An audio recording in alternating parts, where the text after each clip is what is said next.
Perhatian, sang putri merak yang tertiup angin. Aku Pavolia Reine dari hololiveID. Attention please, I'm Reine from hololiveID Generation 2. Are you guys okay today? Hello. I don't know if you can hear the music. I don't know if you can hear the music, but oh no, probably you can. Okay. Hi. How is my back? I don't know. My back is okay. We're back in business. Yeah. I'm just I don't know. Yeah, sure. I have coffee with me. And we are excited to be continuing the Great Ace Attorney Resolve. Did you eat breakfast, dinner, lunch? Did you drink your coffee? Hope you guys did, because I guess we're gonna have another long stream of the Great Ace Attorney. You're sleepy this morning. Did you have time to sleep? No, but that's all right. But yes. No, it's not Starbucks. It's something else. It's sea salt. It's like milk coffee with some sea salt cream.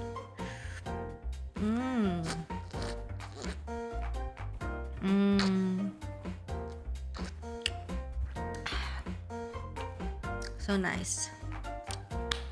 Yeah. It's something I've been drinking a little bit lately. But yes. Where were we? Like salted caramel? Minus the caramel, I guess.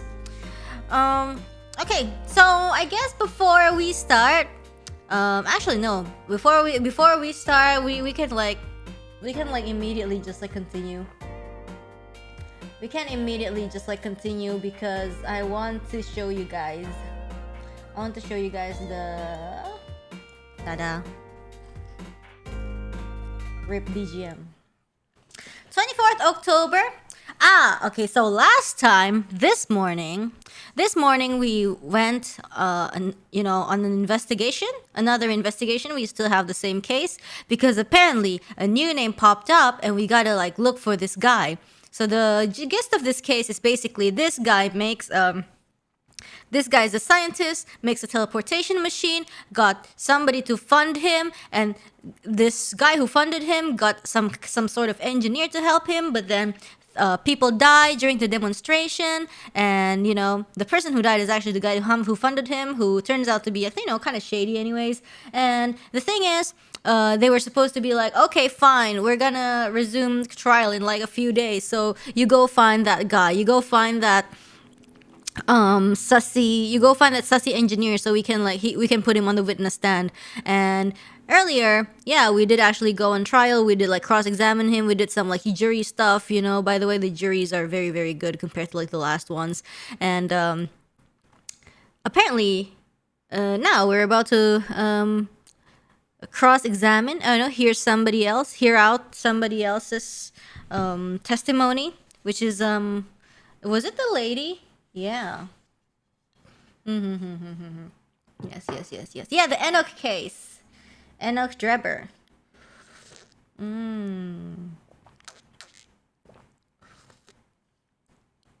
What happened in the trial?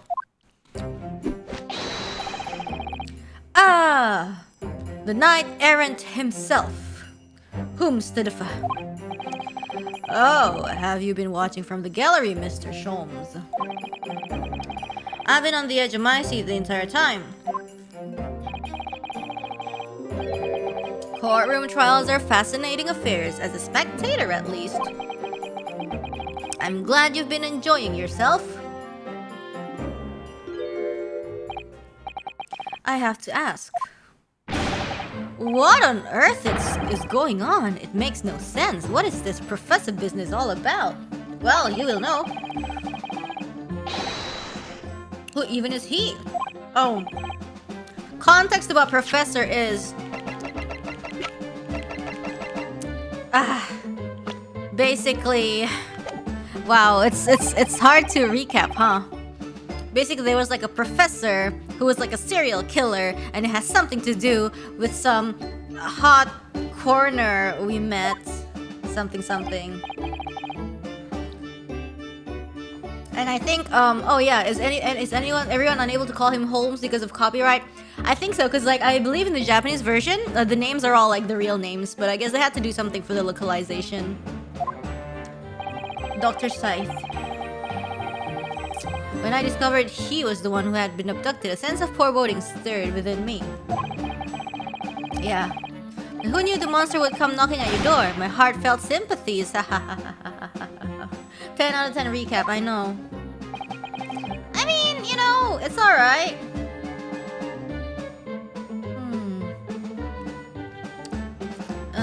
And as it turns out, Lord Van Zeek is even more intimately tied to this case than any of us realized, isn't he? Yes, how true.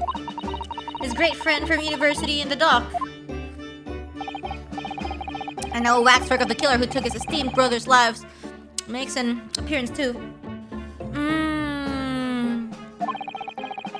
I imagine even the shrewd Mr. Reaper failed to foresee that kick in the teeth.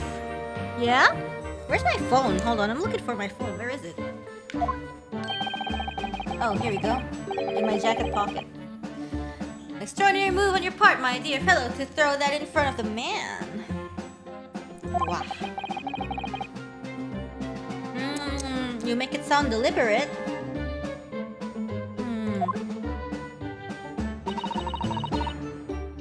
I can't help feeling that this Professor case is really very puzzling. Oh yes. In what particular manner? Well, there's Mr. Drebber, Dr. Scythe, and Lord Van Zeeks. It seems that everybody in the trial has linked to the case somehow. It's like the DL what? Frick, that case.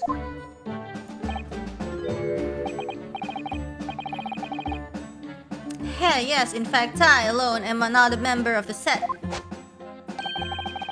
Though that leaves me as an empty set, alone with no intersection to any other.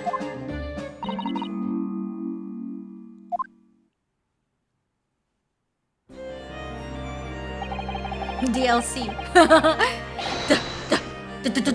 Dr. Scythe! Dr. Courtney Scythe. Ne Stevens. Ne Onesa. Good day to you. Hello, Sholmes. That was very shrewd of you. What in particular, pray? You requested that 10-year-old autopsy report from Gregson, didn't you? Why would you assume such a thing?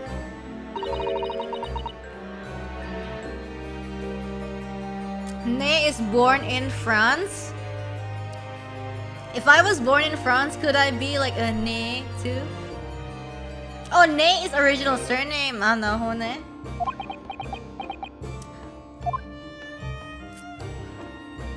What's he say? To think it's been 10 years. What's he? Oh, Scythe Ne Stevens. Ah, it's like, oh yeah, your actual name Stevens Lamau. Okay, 10 years in the laboratory wielding my steel peel. I smell nothing but corpses and disinfectant. Sorry, she's not supposed to sound like that. A policeman on the jury had a lot to say about you as it happens, Dr. Scythe. She's married to her job.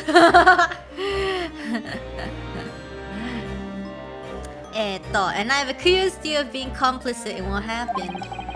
I'm hoping that you'll take the stand and tell the truth about what really happened. That certainly won't be possible.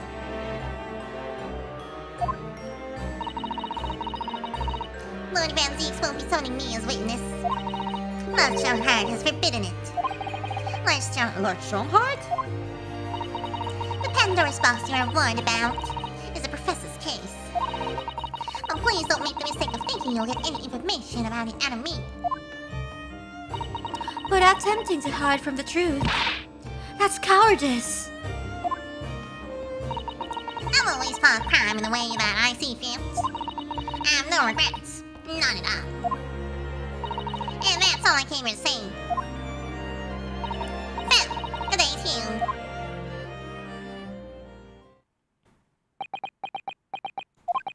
She mentioned it too. It's Pandora's box. Whatever does it all mean? There's really no cause for concern, I assure you, when the trial resumes. The meaning will become all too apparent, whether you'd like it or not. Huh? Now then, I believe it's almost time. I must make my way back to the public gallery. The edge of my seat awaits. I think maybe you're enjoying yourself a little too much. Ah, yes. One word of warning before I go. If in the course of the trial this afternoon you perceive even a shadow of doubt about the truth, don't let it out of your sight. Pursue it like a dog with a bone. Pandora's box? Is that a snack? To the bitter end, you understand. Do not falter, whatever may come to pass. Hi. Alright, I understand. Thank you. Terima kasih. Good, I shall make myself scarce then. Goodbye. Yo, Sholmes Caramel, gimme! Pandora's Bento. Pandora no Bento. Pandora no Obento. Malia, like my JP snack box. Especially the bit about whatever may come to pass. Yo, what? Like we're gonna pass away?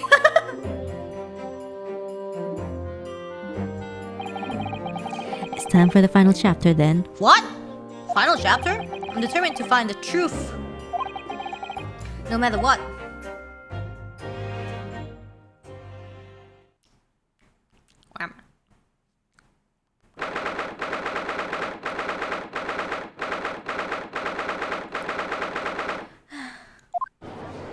Isinya seblak kah?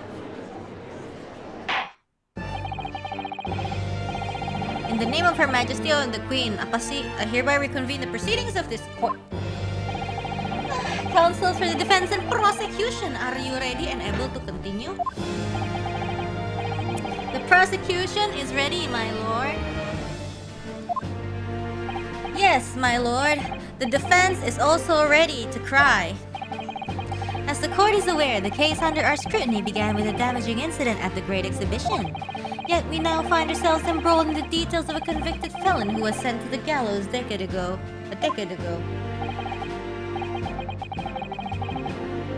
This trial has certainly defied all expectation. As seems to be the fate of all trials in which this Nipponese is involved, my lord. So then, let us begin our exploration of the defense's assertion that the waxwork was cardinally involved in this matter. Ya, jadi tuh ceritanya guys, ini tolong ditranslate ya. Apa namanya? Ini kayak kasus, kasus dikiranya kasus teleportation tapi ternyata magic, terus ada body double-nya, tapi body double-nya adalah patung gitu. Terus kayak gimana caranya membuktikan bahwa patung ini tuh bahwa ya patung ini emang digunakan dalam trik ini, begitulah ya, rupanya begitulah guys. Lord Van Zieks. My lord. Are we still waiting the arrival for Madame Two Spells? Not at all. She is in the antechamber as we speak and ready to be summoned. Bring in the witness. So like that guys, segitunya doang yang ditranslate, gimana dah? Yeah, it's like now we have to prove that the wax is involved in like the trick that they use, and then I don't know what happened. Yeah, basically solve this stupid thing lah. so mumat, you know. So confusing. Yeah, and then like even the coroner, I don't know, there's so many, and then this is also linked to a case of 10 years ago. Yeah. Things are about to become a lot more intense. If Drebber is responsible, as I'm sure he is, it means he must have had an accomplice in Dr. Scythe. And what connects the pair of them is the waxwork. Yes, the model of the professor. That's the key to the link between these otherwise related individuals. It's a tenuous link, admittedly, but at present, it's all we have to go on. Yeah, maybe if we win this case, we will get our wax model. Yeah, hey. Wait, Drawing Sholmes? She drawing Sholmes? Sculpting Sholmes? State your name and occupation for the court, please. That's Sholmes, right? My name is Madame Esmeralda Two Spells. I am a waxwork artisan. Two Spells, my beloved, and the proprietress of the Madame Two Spells Museum of Waxwork. You will have to pardon me for working as I testify. My new exhibit must open very soon.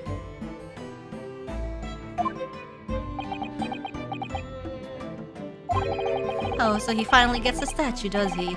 Now there are two of them in the world. Oh my!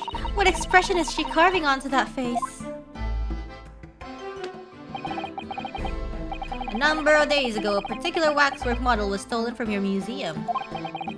Can you confirm this? Oui, that is true.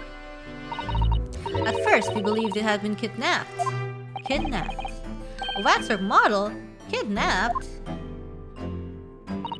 Yes, my lord. There was a demand for ransom money left behind by the culprit. However, according to what I have just been told outside the courtroom, that was not the true reason. I understand it was utilized as a substitute for the body of a murder victim. At present, that is no more than conjecture proposed by the defense. This is the victim of the case in question, Mr. Odious Man. But of course, I know him well.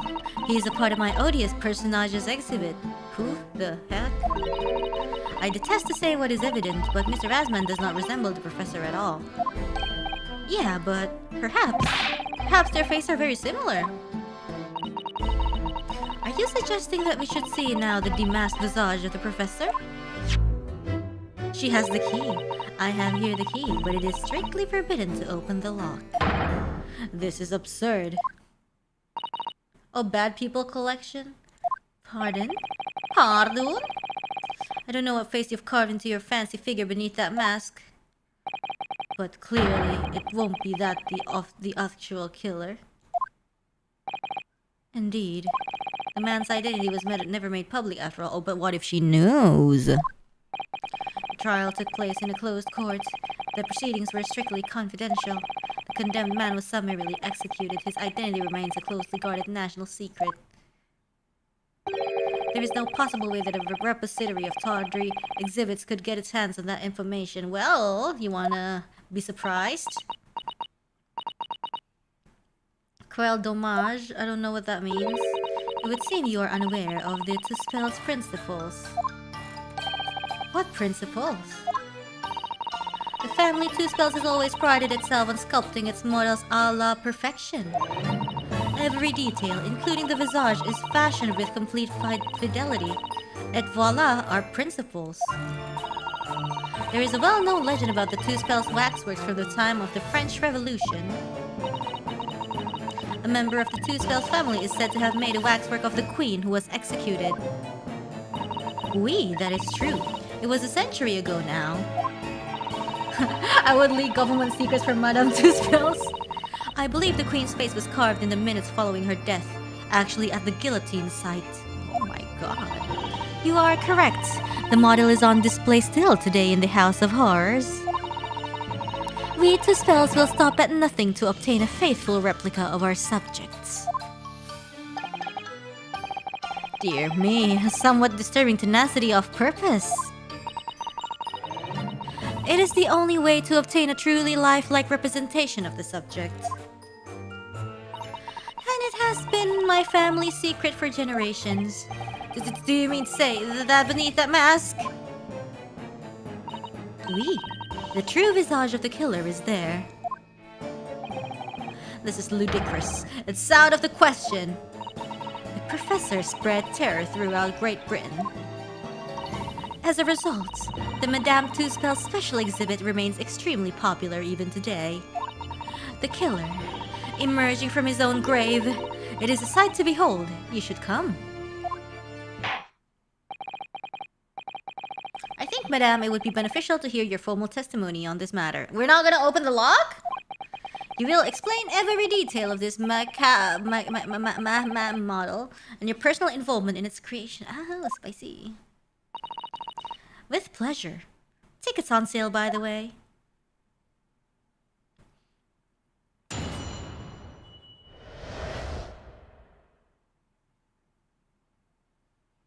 Like, so like the RE is silent for like that word? The special exhibit in the House of Horrors is based on a rumor that shocked society in London. An impression of the visage was taken directly from the corpse in accordance with Tuspel's family principles. I enlisted the aid of the grave digger and created a mold for the head in the cemetery just before the interment. I hid myself until he gave me a signal. I was there for a very long time that night. As dawn approached, I was very worried that I could be discovered. The grave digger? The man sanctioned this! It was grave robbing, see? I'm so genius. I will do all that is necessary to achieve the true resemblance my family is celebrated for. Nobody else knew, only the grave digger. What harm did it do, huh? So you truly saw it? The face of that monster! It's archaeology, yeah! Madame Tuspel so good naturally. I was aware at the time that his identity was a secret. But Tuspels would not be Tuspels if we did not insist on absolute fidelity to our sculptures. Like, cause like high five, right? I don't believe this. I myself have seen the special exhibit at your museum, madame. Fidelity.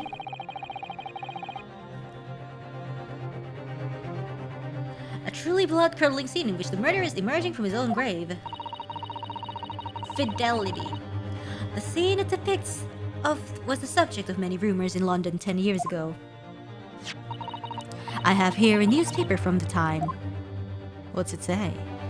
Oh, yo! That's exactly what it looked like.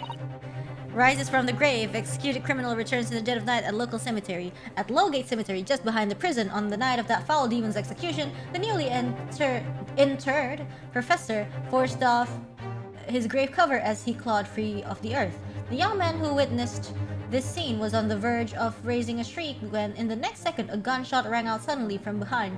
The bullet pierced the man's chest, whose breath then stilled something. The youth then finally released the scream he's been holding and ran from his life. The university student who experienced this event is Mr. Enoch Draber. Locals blah blah blah. Was the bomb mass to blame for the Great Blaze? The fire that engulfed the popular theater continues to draw attention as reports that Her Majesty Queen Victoria herself visited the Royal Italian Opera to inspect the site and offer words of condolences to the theater's owner, Mr. Frederick Guy. The theater had been under lease to famed... Oh, whoa, yo, why Asman drawing this? Why illustration by Asman? He was there? The heck? The theater had been under lease to famed magician John Henry Anderson, and there's some speculation that the blame for the fire lies squarely with him for his insistence on holding his bomb mask there. Could his magical tricks have played a trick on him, costing the city a great center for the arts? The investigation into the true cause is expected to continue into next month, if not beyond, according to sources. I don't know.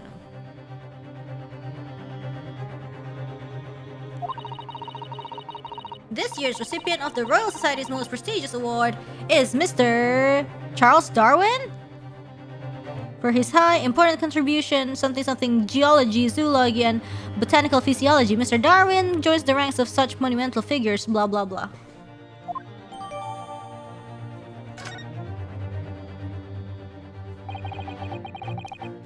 Man arises from the grave. It's too absurd for words.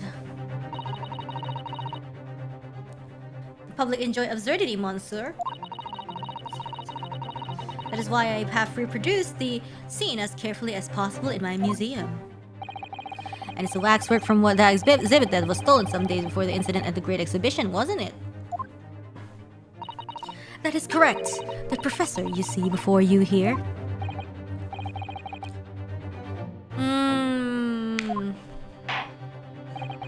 Counsel for the defense, proceed with the cross-examination. Let's go. This waxwork links Drebber to Dr. Scythe, and there has to be some reason for that, which hasn't yet come to light. Wouldn't she have been 16 when this case happened if it was 10 years ago? Yeah, I guess. I'm not the one good at counting. I'll prove that Dr. Scythe and Drebber were in on this crime together.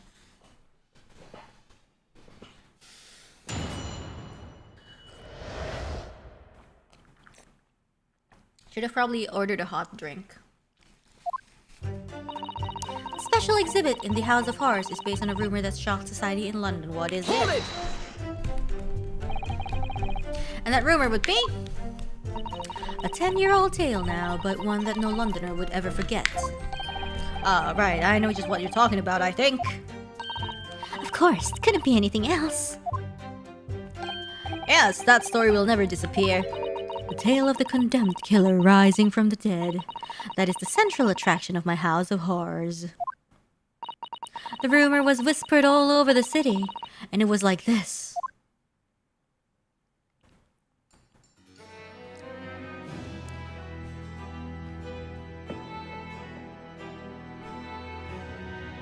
It was in Lowgate Cemetery behind the prison, in the dead of night after the execution of the killer. The interred professor slid back to the stone slab covering his tomb and emerged from his grave. A young man who witnessed this felt a scream welling up inside him. But an instant later, he heard an ear-splitting gunshot from over his shoulder. The bullet struck the emerging corpse, and he fell motionless once more. The scream finally found its way from the mouth of the young witness, who turned and ran for his life.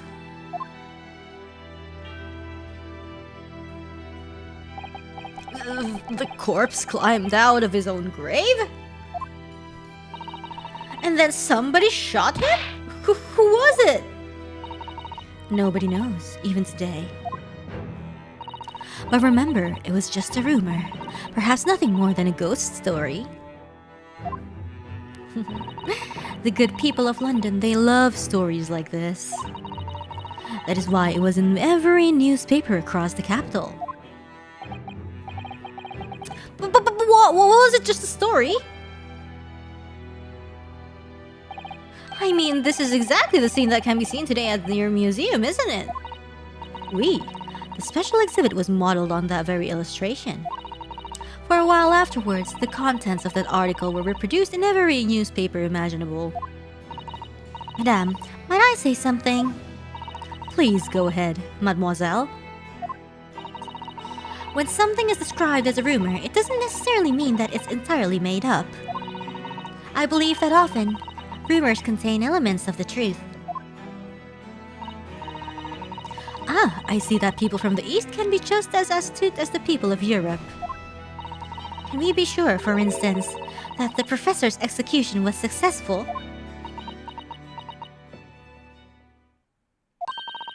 It is not possible for the dead to come back to life.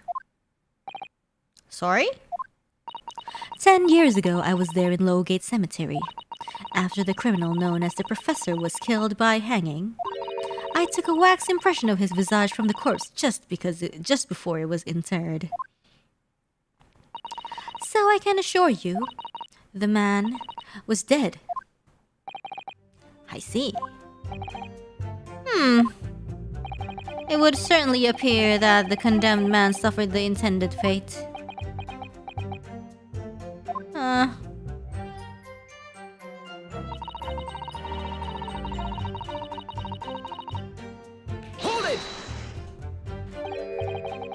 Is that true of every waxwork in your museum, then? It is, assuming the subject is dead, of course. Live subjects have to cooperate in a similar way. I have letters from imprisoned criminals all the time, you know. What sort of letters? When my time comes, please make a waxwork of me. How do you say the C with the tail? How do you pronounce that? The C with the tail. Prison pen pal, so spicy. Like an S. Comme ça?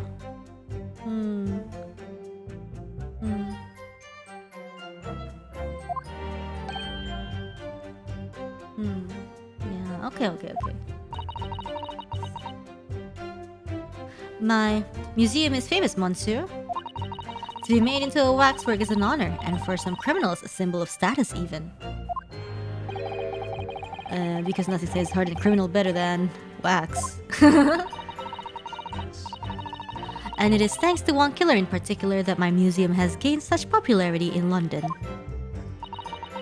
I refer to the star of the special exhibit, of course, the Professor, whose form you claim to have captured by taking an impression from the actual corpse.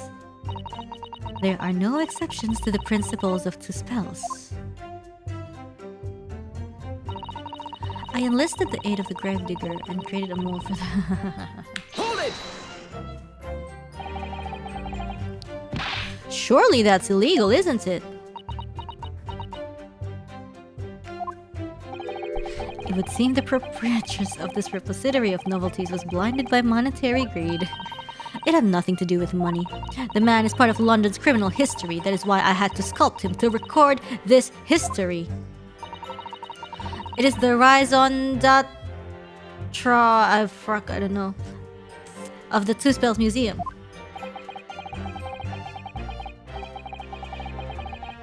But if the man was convicted in a closed court and sent for immediate execution,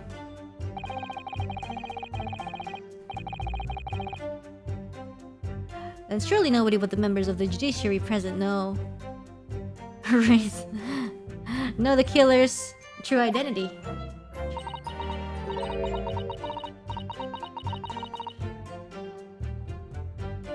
I assure you, behind that mask is hidden the true face of the Professor. Do you realize what you're saying? The Professor's identity is a national secret. Oh my gosh, we leaking secrets left and right in this game, Lamau. I understand. And now that the truth about the special exhibit has been revealed, it must perhaps close.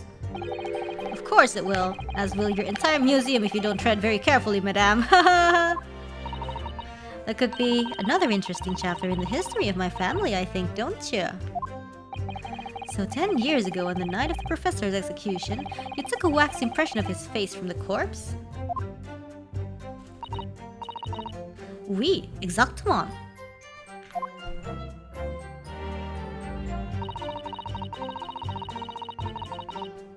Hold it! You were there longer than you expected to be. I had some difficulties in capturing the subject's form correctly. As I removed the mask, the mouth of the cadaver fell open and I had some problems with the chin. Are?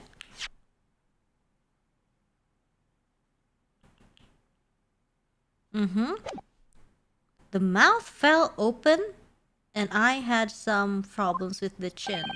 What is the significance of that statement? The man had been dead for a short while already, you see. His muscles were relaxing and consequently his chin would not align itself correctly. Oh dear, what a horrible thought. Under normal circumstances, I would have an assistant with me. However, that night I was alone, and as a consequence, I missed my preferred window of time. What do you mean? When I take the impression of the visage of a cadaver. Cadaver? Cadaver. Cadaver? Which one? I always wait until 3 hours after death. Rigor mortis and... Why 3 hours? Is that amount of time significant? Cadaver. So like... Ka, emphasis? Is it because of rigor mortis? Cadaver. Cadaver. Cadaver. I don't know. Cadaver. Emphasis on second syllable. A rigor mortis? It is the name given to a phenomenon that occurs in recently deceased bodies. As a rule, there's 3 hours post-death, the muscles in the body begin to stiffen. By approximately 10 hours post-death, the entire body is completely rigid and inflexible.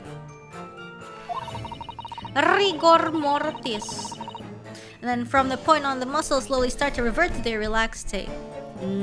Yeah, like, playing this makes me want to learn a lot of, languages.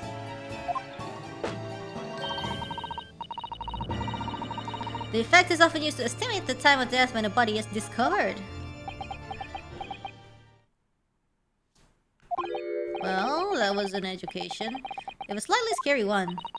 As the Mademoiselle says, rigor mortis commences 3 hours after death, and it starts in the jaw. I see, so that's why you wait. Before that time, the mouth falls open, and it is very difficult to do my work.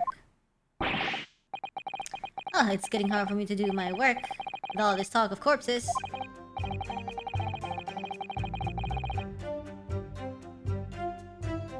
Ah, apaan? Madam, ngomong apa?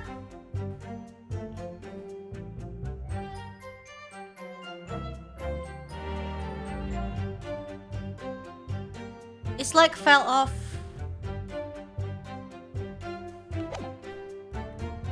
Ah, it's significant lah, maybe.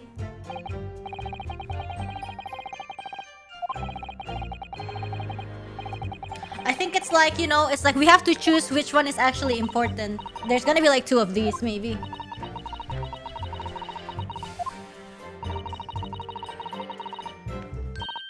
Grave. This is no time for jokes, Mr. Sato. Yeah, it's like one of those sections like you have to pick which one's actually important and like press which one. Madam, kindly amend your testimony. Bien sûr.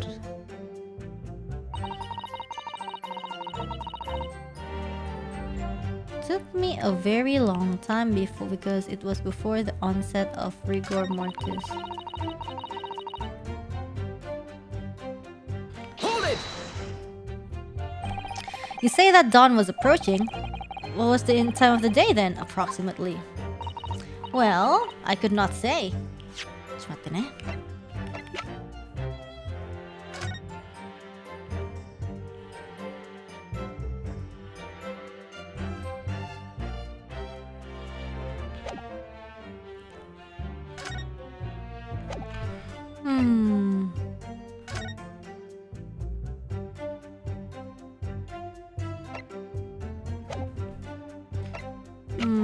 This is Professor. Death by hanging at midnight. Midnight. So 12. So rigor mortis starts from... Rigor mortis starts from 3 hours?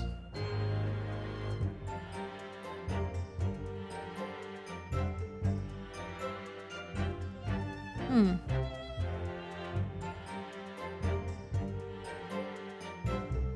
3 hours post-death, the muscles in the body begin to stiffen. So, like, if she does it at like 3 a.m. plus, then that's like already rigor mortis. Hmm.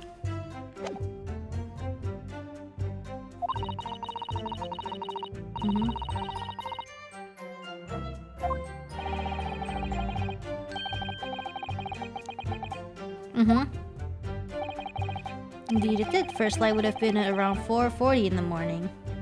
Yeah, that's like rigor mortis, yeah. The fact is, I had very little time, so I finished my work in the half hour. In a half hour.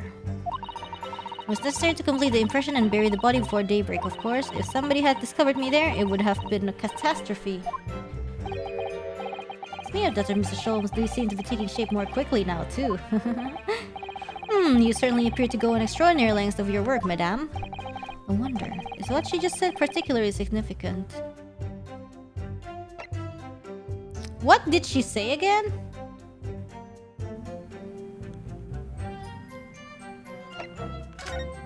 Wait, let me see what she's saying.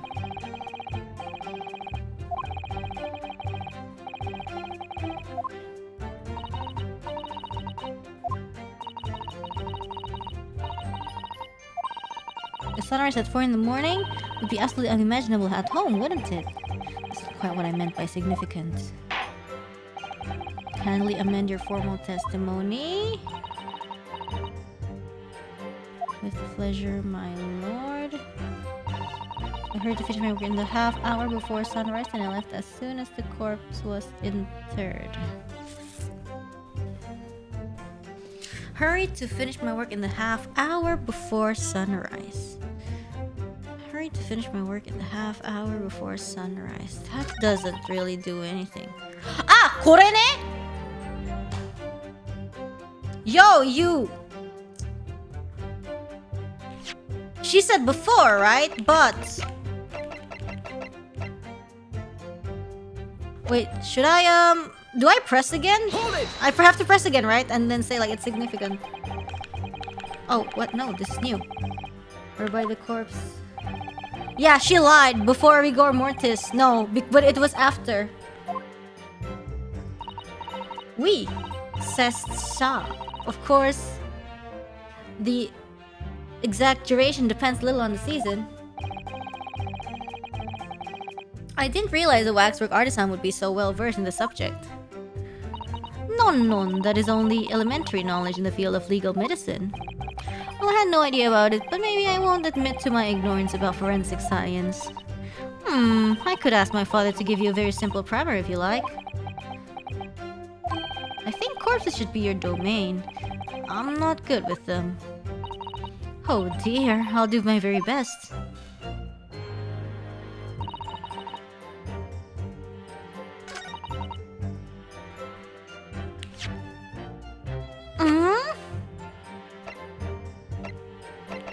Oh man.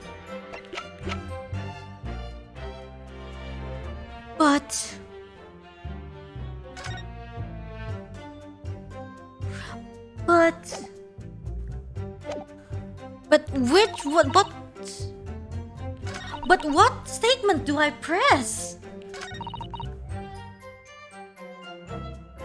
Hold it! But what statement do I press? I know it's inconsistent that she said it's before rigor mortis, but then she said she had to wait for a while, for a long time, and you know, it's like after rigor mortis set in. Do you have a reason to believe you might be discovered once the sun came up or something? I had paid the gravedigger money to keep my little secret, of course. But with the morning light, I knew that the warden from the prison would commence his patrol of the area. Couldn't you just have paid off the warden too, then? I had already paid the gravedigger, as I said. You cannot buy the silence of everyone, or the secret no longer a secret, huh? The sunrise was at 4:40 that day, which means that it would have been around 4 when you began your sculpting work. Yeah, that's rigor mortis. Oui, that must be correct. It would be when the gravedigger gave me the signal to come out of hiding.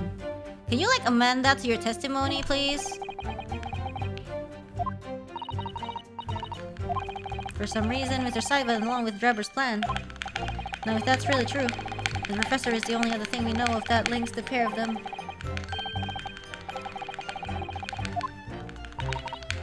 In that case, we must use this cross-examination to...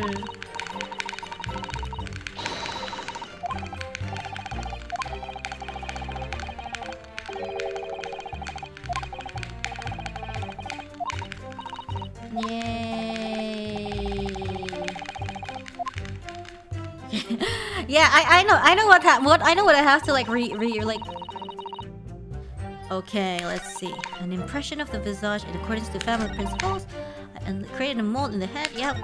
It took me a very long time because it was before the onset of rigor mortis.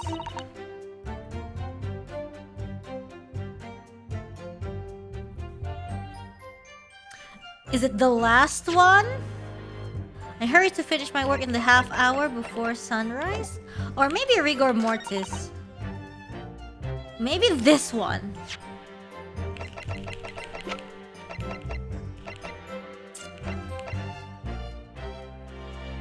Maybe. I hope. Objection! Thank you. Madame Two Spells, I have here an autopsy report that was filed 10 years ago now. It confirms the death of the professor following his execution at the gallows. And is that a problem? I believe it is because your testimony and a particular detail in the report completely contradict one another. Oh my god. Are you going to explain yourself, my Nipponese friend? According to her testimony, Madame Two Spells was creating her wax impression just before dawn, and at the time, rigor mortis had not yet set in. Am I correct so far, Madame? You are, yes. As I said, the stiffening of the jaw is the first sign of rigor mortis 2 to 3 hours after death. But the man's chin was limp, so he cannot have been dead for a long time. But on the other hand, if you look at Dr. Scythe's reports, it quite clearly states the following. Death by hanging confirmed at midnight, 17th June. No! If the professor indeed died at midnight that day, then by the time you were sculpting his face, rigor mortis would already have set in. Yes, you are right. The chin, it would have been completely stiff. In other words, this report is wrong. Objection! No coroner makes mistakes when recording the time of death. The very idea is absurd. Maybe she's jet-lagged. In that case, there's only one possible conclusion. Then, the mistake was deliberate. The execution didn't actually take place at the stated time. Impossible! Oh no, he's so hurt. Bonk, bonk, bonk! This is beyond folly. Not only do you indict the author of the report, Dr. Saif, but you also implicate members of staff at Barclay Prison where the execution took place. By heck! Extraordinary! Not in my day. Objection! My learned friend appears to have overlooked one very crucial fact. What fact? The professor died that night. Without question. He did. Of course he did. I moved the man's limp jaw in my own hands. There was no... Yeah, the professor died that night. But it was... What if he didn't die at the gallows? What if he died because he didn't die? Are you insane? What exactly are you suggesting to happen in that case? It's almost impossible to believe, but it would explain the link between Dr. Saif, the professor, and that one other person of interest. I have evidence that will explain exactly what I'm suggesting happened that night. Bro, what? What evidence? Counsel, present the evidence at once. The evidence that allegedly explains what really happened the night of the professor's execution. What? So what? Evidence of what happened? Huh? This? This? Like, and then like this, and he says like, you know, a gunshot rang out suddenly? From behind, the bullet pierced the chest? Maybe it's this. Maybe it's this, like, maybe like he actually died from the gunshot or something. Like, who shot him or something? Like, this is the 10-year-old article. This is the only article from like 10 years ago. What happened that night is written very plainly in this new executed criminal returns in the dead of night at local cemetery. You're suggesting it was a corpse coming back from the dead now?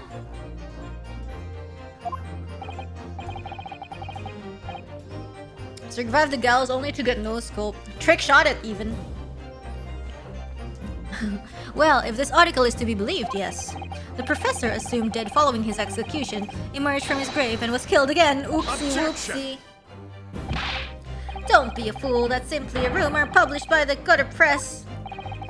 Can you be certain of that? Are you serious? The point is, as the article says, there was a witness to what happened. My word, yes indeed. May we... I don't know. The young man who stole into the cemetery by chance that night. Objection! Of course there was a witness. The story didn't write itself, but obviously the man made it all up. And in any case, this was 10 years ago now. There would surely be no hope of finding him. On the contrary, my lord, we all know this witness well. What? Are you suggesting, counsel, that you've identified the person in question? Huh? That you know who claims to have seen these utterly incredible events take place? Huh? Isn't it Drebber? In fact, you could say he's right here before my very eyes. You're substantially your latest claim now, counsel. Who is the alleged witness in the staggering scene from the cemetery? Like, don't you see the face? It's him! Take that! The man in question is Mr. Enoch Drebber. Drebber? The previous witness?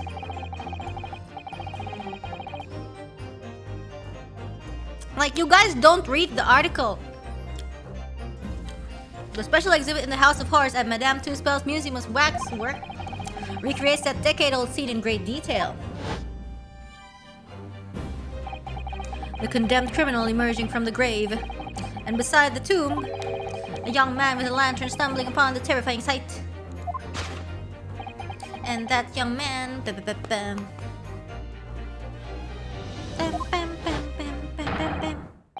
is 10-year younger Mr. Enoch Drebber.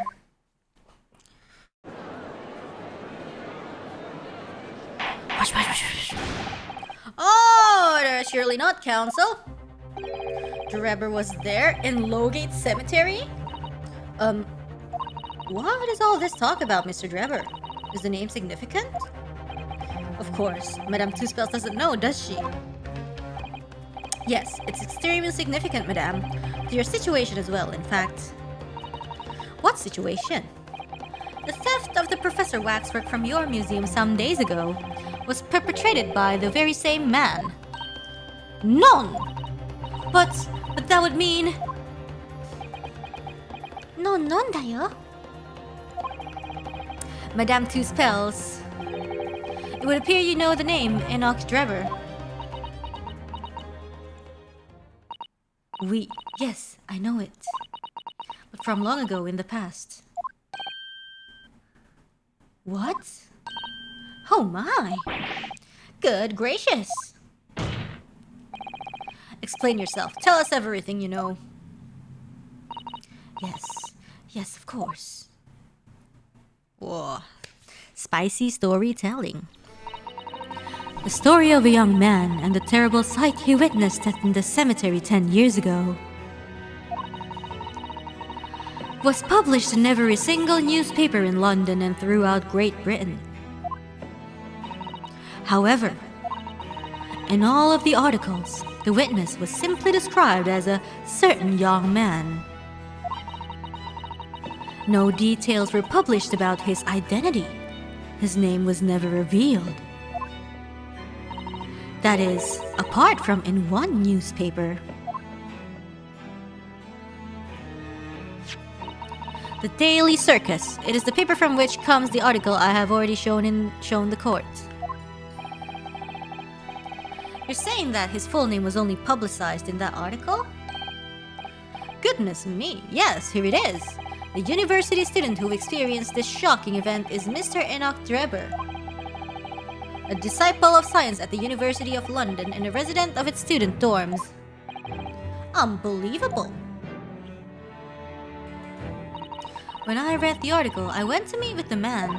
His discovery of the condemned criminal coming back to life in the cemetery in the dead of night would make a perfect exhibit for my house of horrors, whether it was the truth or not.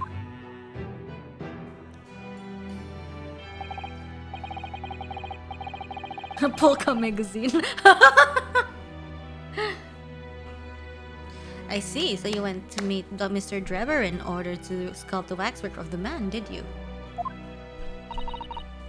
Exactement. He was studying science at the University of London in those days. He was just a poor student. I paid him £5 to model for the waxwork. And since that time, it has been in my museum to recreate the scene of terror from the cemetery.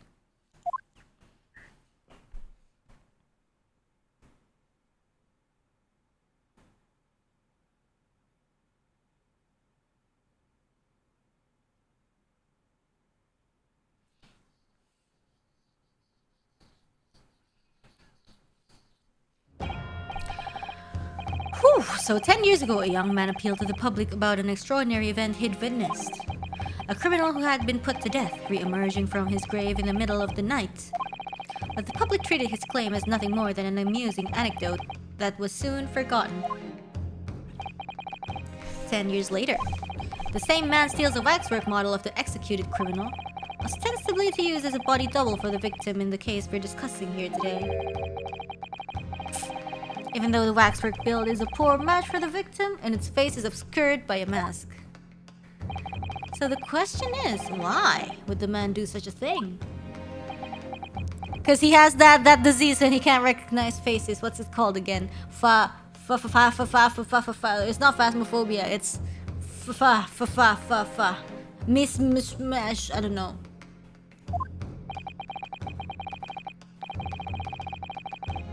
Which brings us prosopagnosia. Yeah.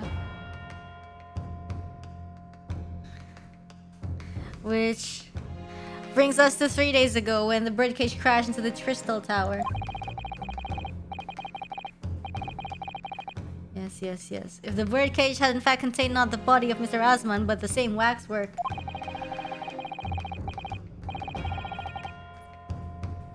The coroner from Scotland Yard who investigated Dr. Scythe would have noticed immediately. And yet, she submitted this autopsy report for the victim, in which the court has seen earlier. Why? Because the waxwork was that of the professor, is that what you're saying? Dr. Scythe put her name to a document confirming the death of the condemned criminal who was still alive. A criminal whose apparent resurrection was witnessed by Mr. Drebber. But that misconduct was a deadly secret and the coroner would do anything to protect. Which is precisely why Mr. Drebber used that particular waxwork as the body double. To taunt the coroner?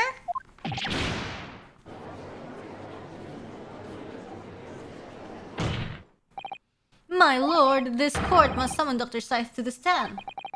The defense is determined to find out exactly how the coroner and Mr. Drebber are connected.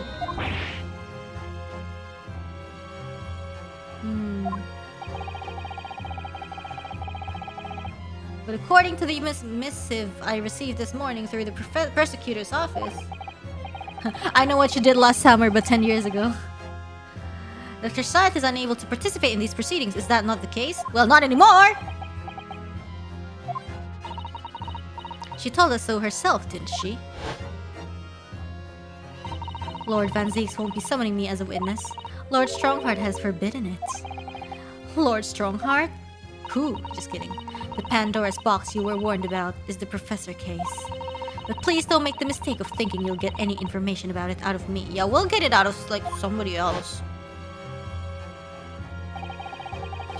Something happened on the night of that killer's execution 10 years ago. Wow, I'm so excited. And surely nobody would want to get to the bottom of that more than Lord Van Zeeks.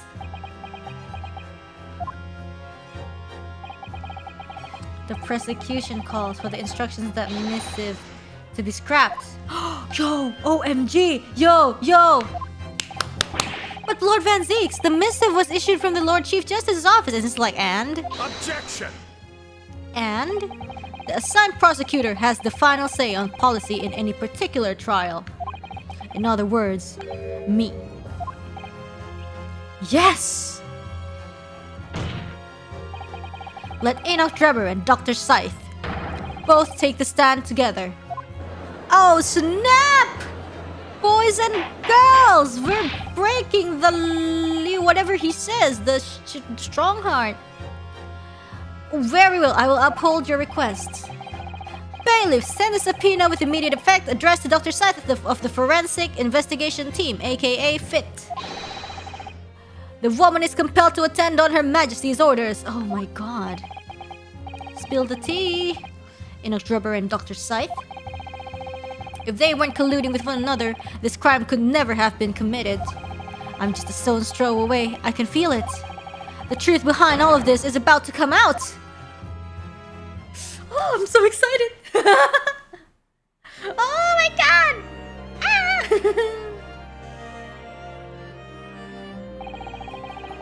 Thank you for your attendance at such short notice, Dr. Scythe. I'm disappointed in you, Lord Van Zeeks. Days without leaking government secrets? 0.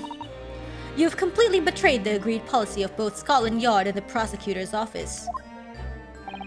Betrayal is not in my nature, as long as the truth isn't compromised. If it is, if there is even a hint of wrongdoing, then no matter whom it concerns are disgruntles. I will pursue the matter to the bitter end, as would any prosecutor worth his salt. Mr. Drebber, you took the victim's life by means of a machine that you constructed in your workshop.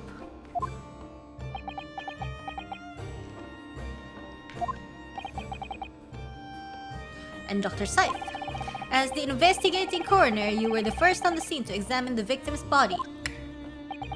It is the belief of the defense that you collaborated with each other and were both complicit in this crime. And where's your evidence? At present, we have no definitive evidence, but we do have a very significant clue. What are you talking about? I'm talking, of course, about the waxwork.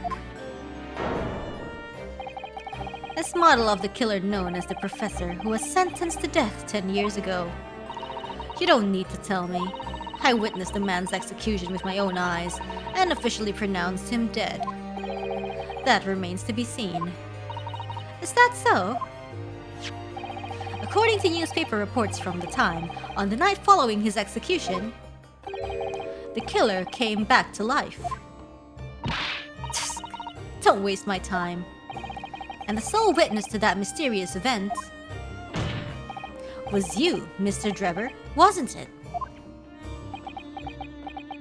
Oh man, he's gonna be like, I don't know what you're talking about. What you saw in the graveyard that night 10 years ago wasn't some chilling fiction, but reality. It would make you privy to a very great secret of Dr. Scythe's. A secret so profound it could compel the coroner to agree to collaborate with in your evil scheme, in fact. Mr. Drebber, tell the court. Tell everyone the truth of what you saw that night in Lowgate Cemetery.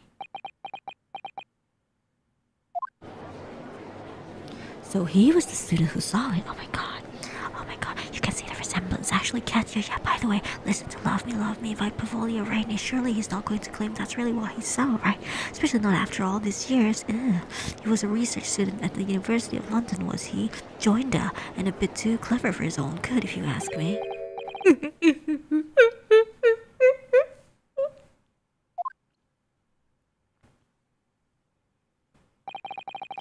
What an interesting twist. When at the time not one person would take me seriously. Yet now here we are 10 years later and suddenly my story matters. And in a court of law too, I see.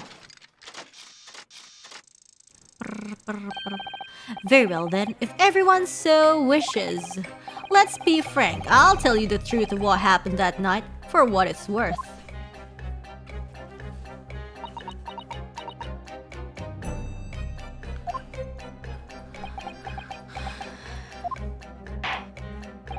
So, Mr. Drebber, your testimony, please. About the events of that night 10 years ago. Wow, they still remember. You will tell the court exactly what you stumbled across in Lowgate Cemetery. Yes, of course, as you wish.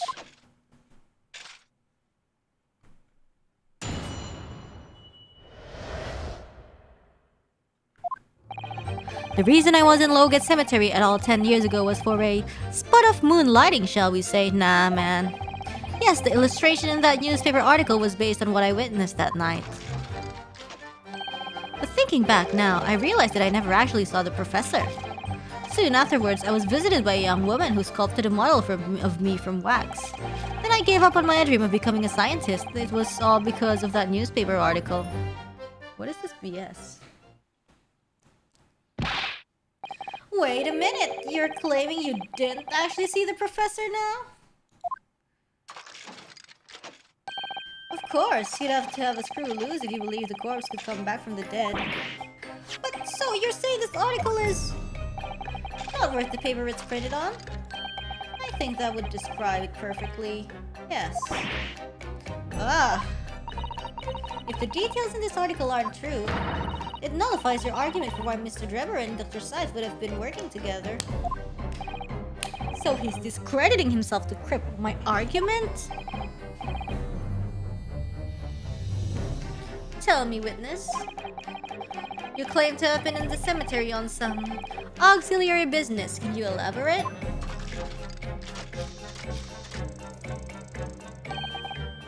That's right, grave robbing to be precise.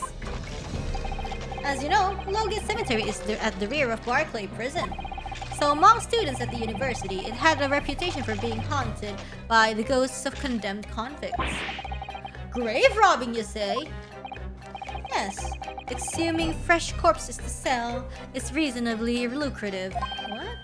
Of course, I never laid a finger on any valuables.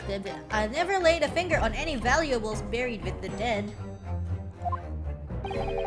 So you were one of the so-called resurrectionists, a particularly unpleasant scourge on society. Actually, my fellows and I went by another name, the repurposers. That is quite beyond the pale. You would invite divine retribution, sir.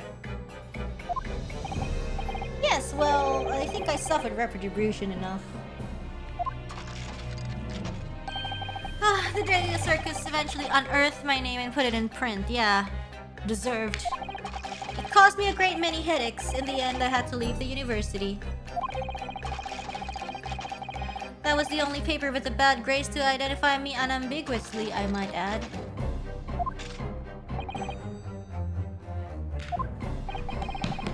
Out of interest, who drew the illustration for this article? Mr. Odious Man! Ah yes, that was the reporter who exposed me. He sketched that right in front of me as I described the scene.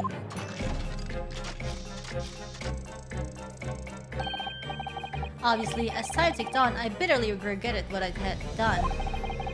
Claiming to have seen something I never truly saw. Foolish. Very foolish.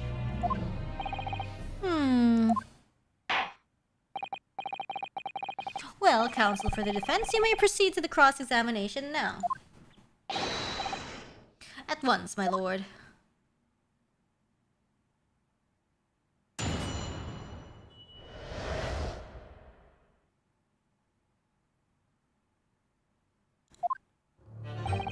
The reason I was in Logan... Hold it! By moonlighting, you mean grave robbing, yeah? Surely you only need to look at the graveyard scene in my appearance to gauge the answer to that. Lantern and spade. But who on earth would want to buy a dead body? Any major hospital? A hospital? In order to better understand the human body, the study of anatomy is crucial to medical science. But there isn't a hospital in the world that has enough specimens to work with. Though obviously they can't openly express an interest in obtaining more by dubious means. As aspiring scientists, we young research students had to no money to work with. I'm sure you can imagine. So we made surreptitious arrangement with the hospital via some of our medical student acquaintances. We would never take anything of value from the graves. This was all for the furtherance of science, you see? That's how we all told ourselves every time we stole into the graveyard at night, spade in hand. You realize body snatching is a serious crime. If you were caught, you could expect the graves of consequence. We students were caught between the hammer and the anvil. We needed funds for research. Professor Hairbrain said exactly the same. I'm quite speechless at the apparent levity of which you've revealed this abhorrent behavior. Well, if you wanted to know why I was there at Lowgate Cemetery, that's the reason. But I never expected to end this way, the way it did, that I regret to this day.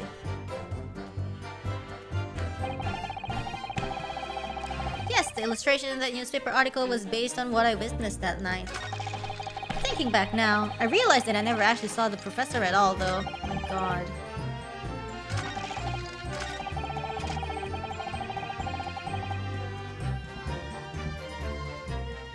Hold it! That young woman being Madame Two Spells, of course. Precisely. I must say I didn't expect to run into her again like this 10 years later. As I have explained, I went by the name published in the article, and I found the man. Yes, the article in the Daily Circus, I think you said. I was a poor student with barely a penny to my name at that time. And the young lady put £5 in front of me. So you readily consented to having a waxwork of yourself made and gave permission for it to be put on display. I did. I should sell what little I had to sell, I concluded. Ah, oui, I remember now. I purchased something else from you that day. N'est-ce pas?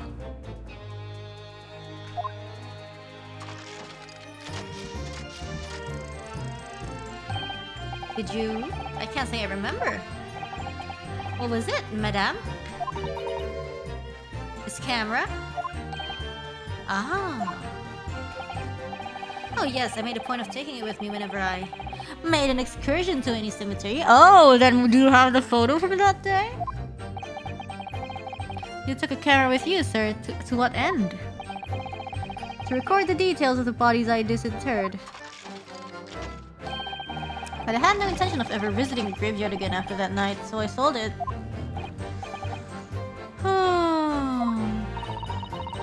But I still have it, monsieur.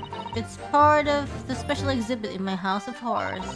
I am very meticulous about such details. It is the Tuspel's way. It would seem then that this is the very camera Mr. Drevel took with him out to Logan Cemetery in the night in question. Yes, interesting.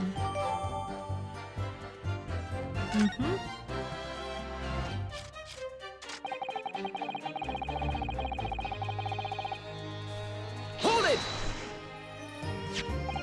This article, you mean? Published in the Daily Circus? Yes, somebody informed the dean that it was my name that appeared in the article, and carelessly let it slip that night after night. I was digging up graves, hardly a model student, you might say. The university's reputation was execrably defiled, and I was expelled as a result. Mon Dieu, I had no idea. OMG. And having been run out of university, you found employment in a somewhat specialist. You combine your knowledge of science with knowledge of stage magic to create various experimental machines intended to demonstrate never-before-seen technology, and you use those deceptive machines to trick the government and private investors into giving you money.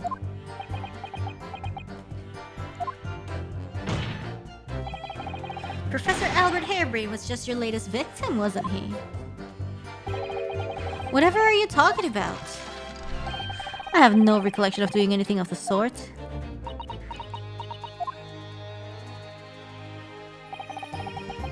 What's Drever up to? Why would he suddenly change his tune and recant his claim? I wonder if perhaps... It's because the circumstances have changed now. What circumstances? Well, if you had missed having seen the professor emerging alive from his grave 10 years ago, it will expose a secret in Dr. Saat's past that she would desperately want to hide. Yeah, of course. If Drever and Dr. Saat are working together now, then if Drever were to betray her, there would be no reason for her to continue to cooperate. In that case, there's only one way around it. I'll have to prove he really did see it. Prove he really did see the professor's corpse coming back from the dead as he originally claimed. Yes, Mr. Naruhodo, exactly.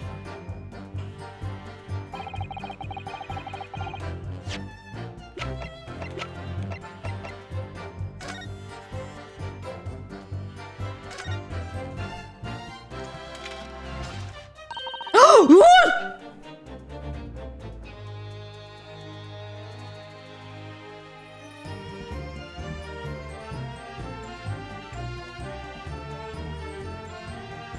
Man, what a wonderful machine! You really love contraptions like this, don't ya? Oh yes, anything mechanical I find absolutely irresistible. Mechanical keyboard, Susato. You were born too early for that, though. Almost irresistible, surely. Well, whenever I see a pocket watch, for example, I can't help myself. I simply have to take it apart. That's worrying.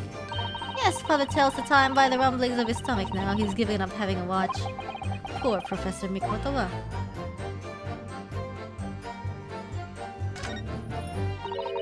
Look, Mr. Naruhodo, catch up! On the bellows just here, there seems to be some very dark red stains. Yeah, you're right. Looks like blood, actually. Oh my. I'm sure it's not what you're thinking.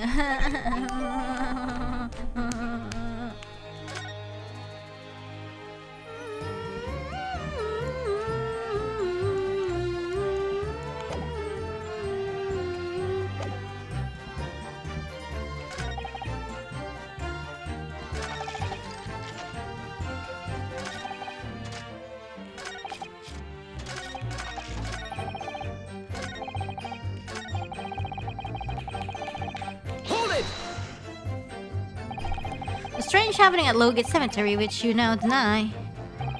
Not entirely. I ran to fetch the police at the time, you know. I was shaking like a leaf. But they didn't believe a word of it. In fact, I was very nearly arrested myself.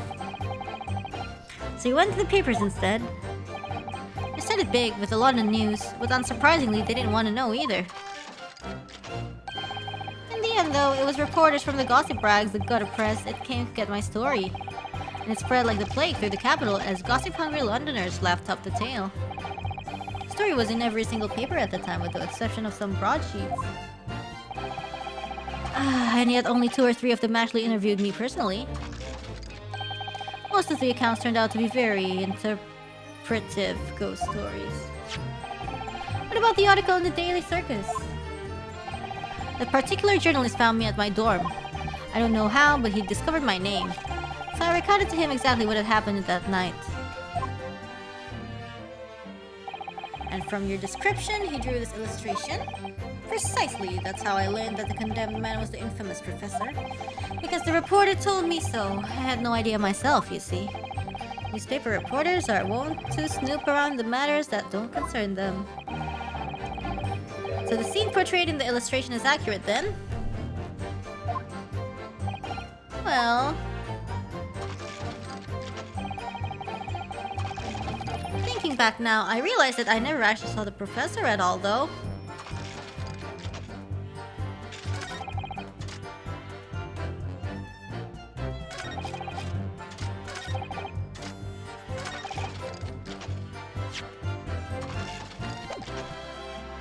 Hold it!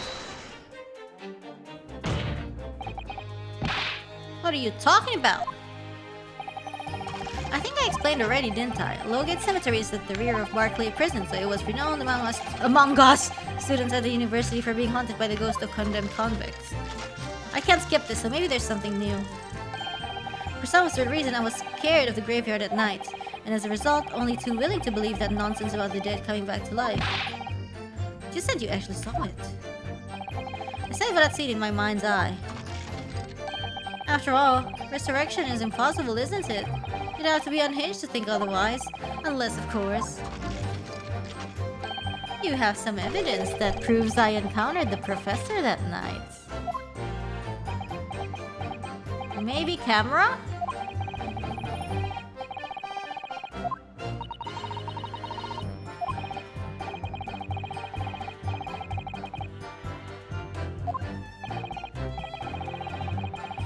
The point is that night was a pivotal moment in my life.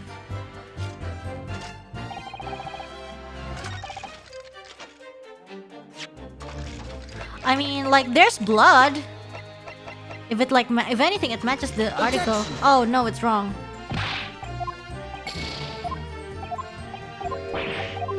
Let me see.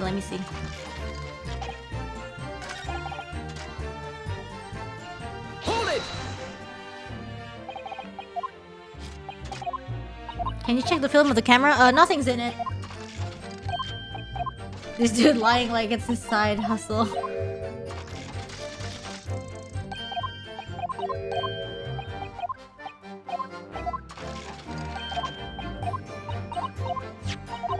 So long, the dialogue is so long. What's statement number 2? The illustration in that newspaper was based on what I witnessed that night. Hold it!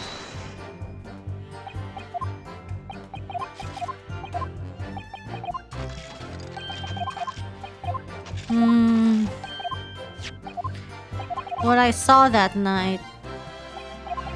But then he lied. I don't know, does it work? Sometimes it's absurd, but maybe it works. Maybe it works. Objection! Nah. See, it doesn't do anything. It's like, what should I do? I don't know.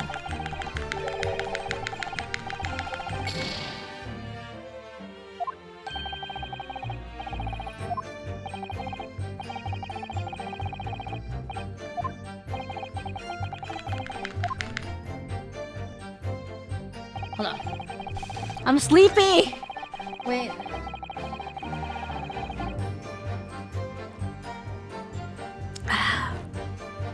The coffee's too cold. There's too much ice in this.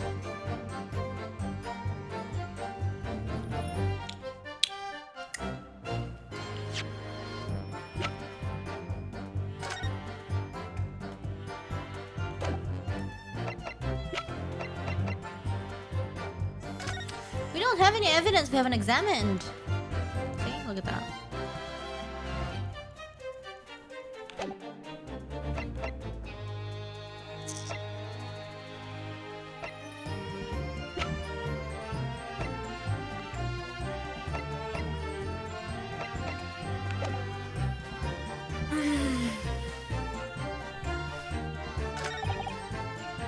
What do I have to prove? What do I have to prove?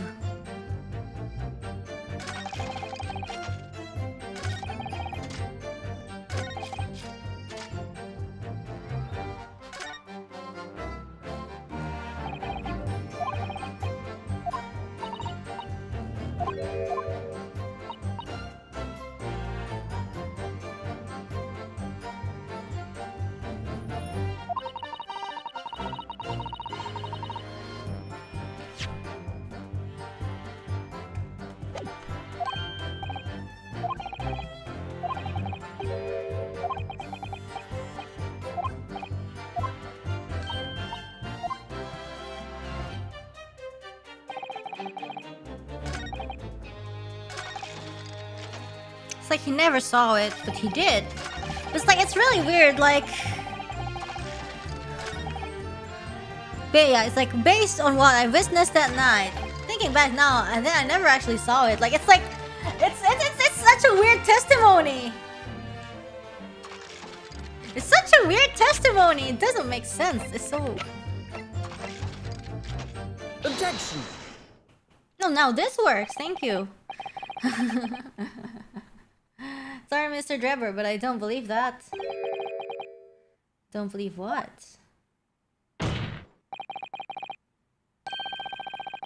Like, the testimony, it's so, the testimony, like, he is saying is so dumb that I don't even know, like, where to approach.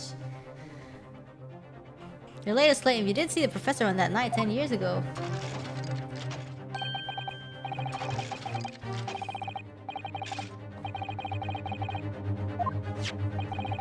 Illustration with this article was drawn based upon what you told the journalist that you witnessed. The sea salt cream is so delicious.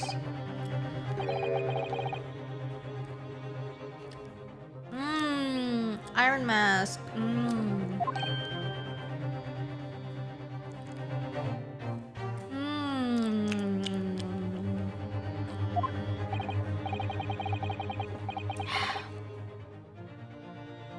Yes.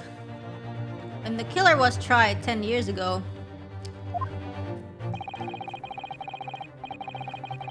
it was decided in the closed court ruling that the man would wear the mask to hide his identity. What?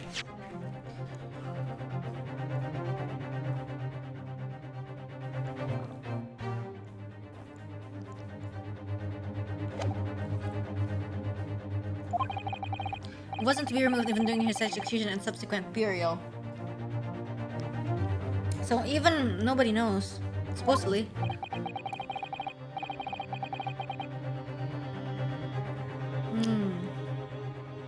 Wow, not even the warden saw his face.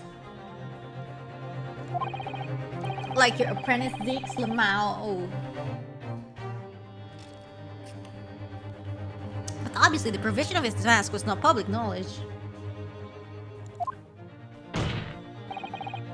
So, Mr. Drebber, as you've just heard. Why is it the A in orange?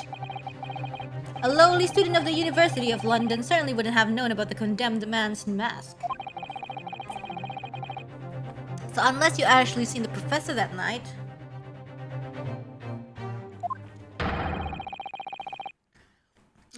it's inconceivable that the artist would have included the mask in that illustration.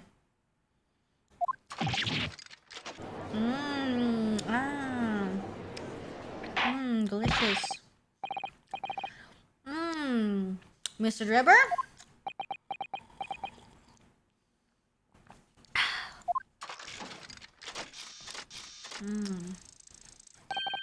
It's a vile scene, isn't it? If you look closely.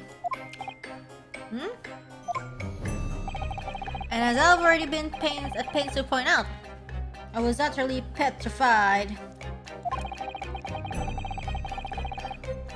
Which is why I had in my head that I'd seen such a blood-curdling sight.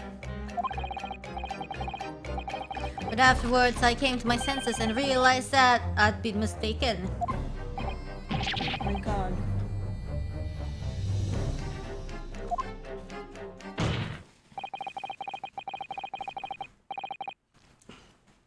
If you're stubbornly sticking to that story, witness, then amend your testimony to explain exactly how you think your eyes deceived you. Only too happy to oblige.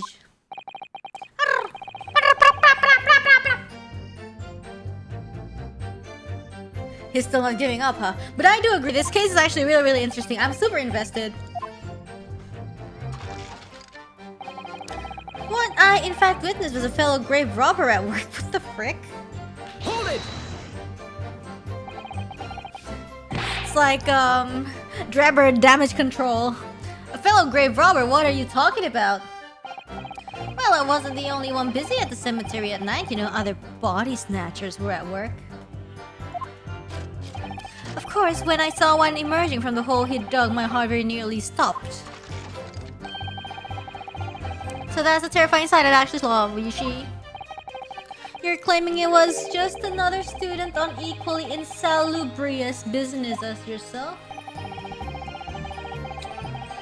Many of the medical students would wear metal masks to protect them from bacteria during dissections. What? For real?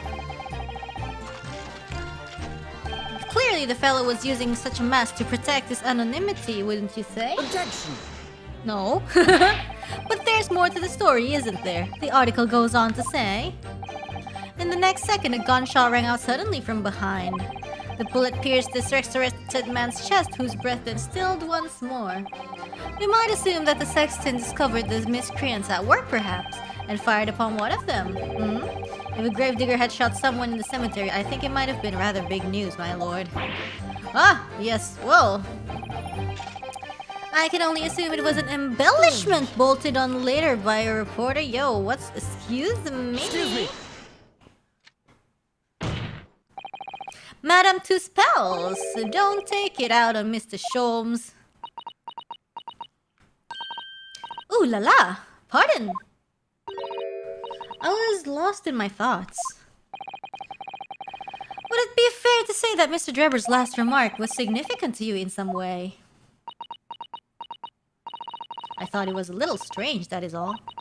How Monsieur Drebber could claim this now. If you don't mind me saying, madame. What are you talking about? Well, when I met you 10 years ago at your university dormitory, dorm, I don't know, man. You recounted to me about your adventures in the cemetery, non? Including the gunshots. Stop! Oh my god. You might want to watch your tongue, you know? Objection! My god, rip desks. Have a care, Drebber. That's no way to speak to a lady. Please, Madame Two Spells, carry on. Of course. According to what Monsieur Drebber told me at the time, he did hear a gunshot from behind him and the bullet hit the condemned man.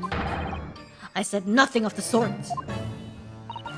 No, you were very explicit about the details. About the mask that the figure was wearing.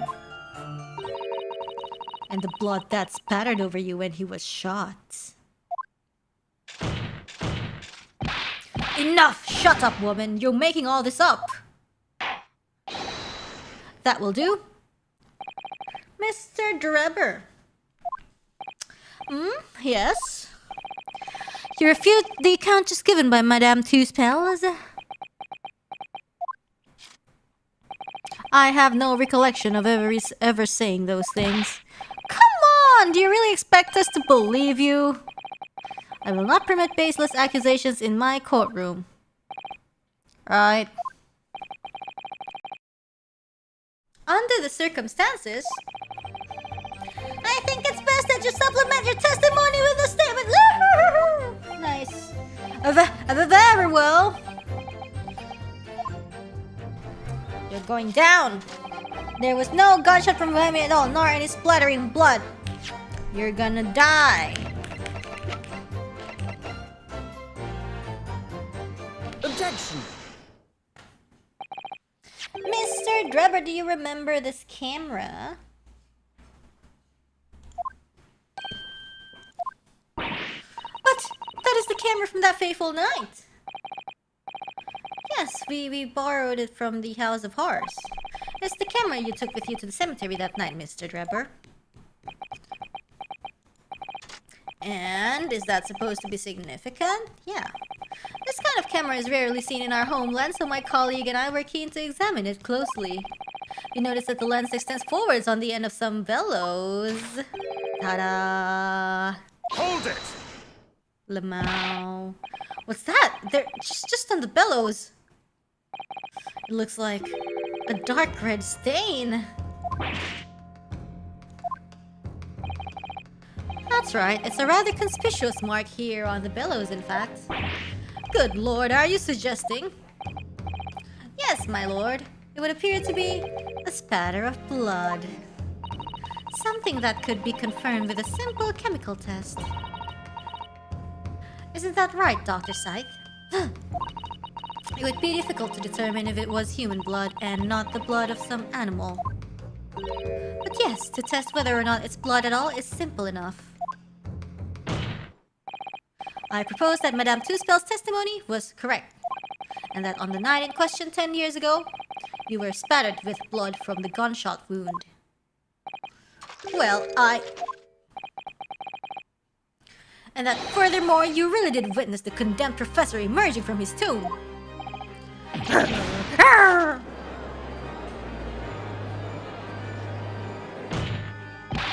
There's simply no way you could have forgotten such a traumatic experience. In other words, the only explanation is that you're trying to hide the fact that you saw the professor that night. Objection! But why? Why would he want to do that?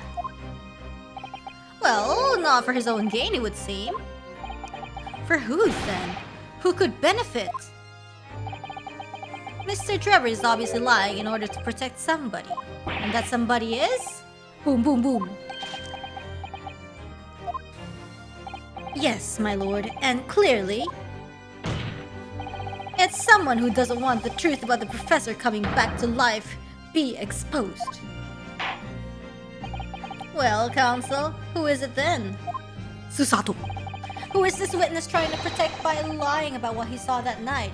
It's her. It's Courtney Scythe, I think. I think it's Courtney Scythe. Take that! The obvious answer is Dr. Scythe. Scythe? Whatever do you mean? Wow, that pose though. Imagine if the convict who'd been sentenced to death was not in fact killed. Imagine if that was to come to light. What are you insinuating? And imagine if the convict in question was the country's most hated mass murderer. If it was the professor.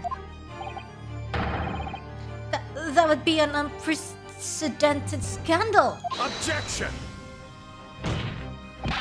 This is beyond the joke. Need I point out that the dead cannot come back to life? What you're suggesting would mean that the execution never actually happened. Yes, that's exactly what it would mean. Objection! Once a man is sent to the gallows, he hangs. No one could escape, not in Great Britain. Objection! Would you like to try? Just kidding. But the fact is, there was a witness to the fact that the man did escape his hanging. If that were really true, counsel, the implications of misconduct would not stop at the supervising coroner. It would taint the honor of the entire judiciary from the ground up.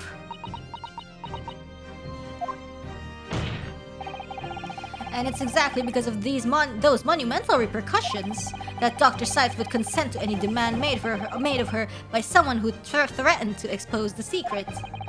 Even if that meant being complicit in the crime. You mean... I mean that Dr. Seitz wasn't collaborating in Mr. Dreber's wicked scheme. She was coerced into collaborating in order to protect her decade-old secret. She switched the dead body of Mr. Razman with the waxwork model and fabricated the autopsy report. Ah!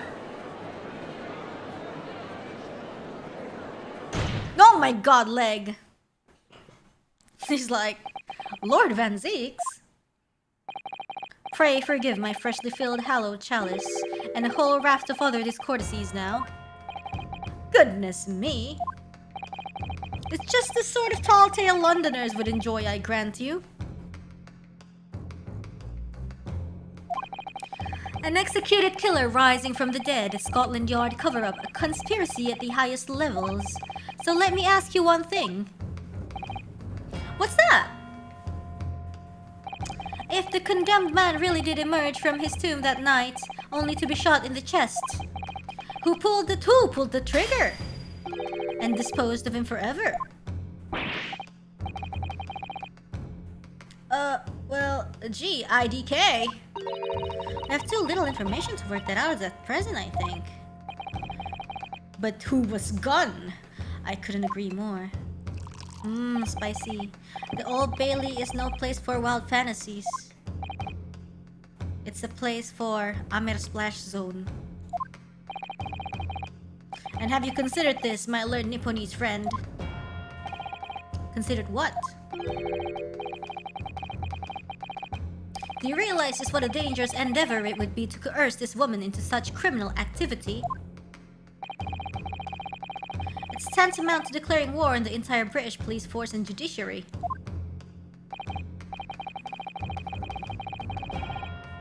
Quite hard to imagine any sum of money being offered for research which could warrant it. To rely on some stage deception when so much is at stake would be madness. Well, I suppose. And this was no petty crime either. The victim was murdered. A man who'd already invested money in the venture and would be instrumental in future profits too. Yes, I had no reason to kill Mr. Asman at all. Or are you forgetting that his death resulted in me receiving not a single penny? The court is already aware of the contract between myself and the victim, no? There is the contract, that's very true. The motive for this case run deep, though. I can feel it. The interest to force the head of the forensic investigation team to cooperate is extreme. Especially for a government grant he had no guarantee of receiving in the first place. If the research grant was the aim, taking Mr. Asman's life would have made no sense anyway. Huh. Which means Mr. Dreber's motive wasn't money at all. Spicy. He was just trying to kill Mr. Asman. But why? What was his motive then? Your time is up, my learned friend. I'd say you have one last chance before the jury lose their patience with this charade. Ahoo. Let's see if you can back up your heady proposal, shall we? How do you explain why this engineer would throw all caution to the wind and threaten his own country? At this point, I'm not prepared to listen to more of this outlandish conjecture without proof. So, counsel, present your evidence. Alright, who exactly was Mr. Osman to Dreber? There's a connection there that no one's seen yet. And I'm going to have to present 2 pieces of evidence to show what it is.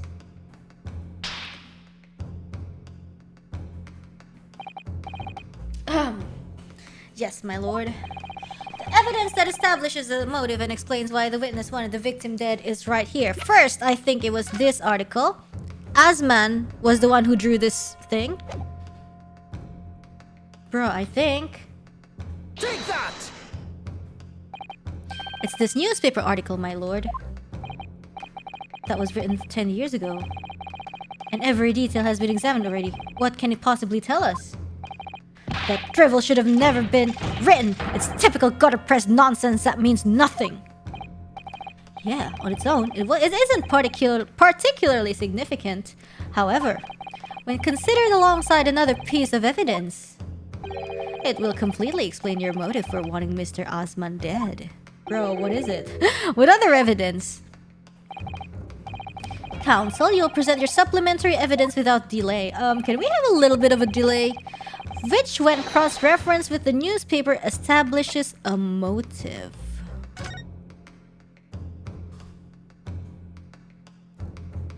Lost cat.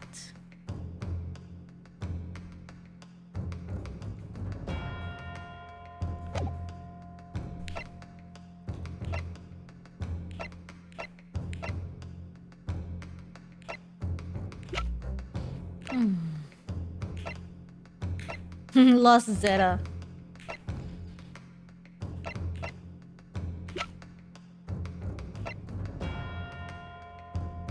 What's the contract say?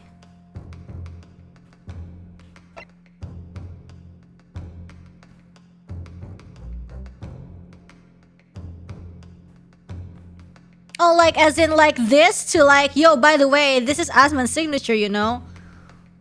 Like, dude, you... Okay, fine. I think... Yeah, I mean, I don't know. Like, you look at the initial, you would think that you don't need this anymore. Like, you can tell at a glance, oh, it's Asman's signature. But probably, I guess we do. We do have to show that, yo, by the way, cross-referencing this is Asman's signature. Mr. Drebber, this is the contract you signed with Mr. Asman. Yes. A very document, in fact. That proves I had no reason to kill the man.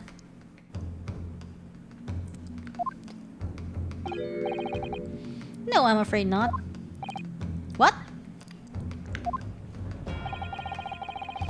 There's something very significant in that this newspaper article and the contract have in common. Really?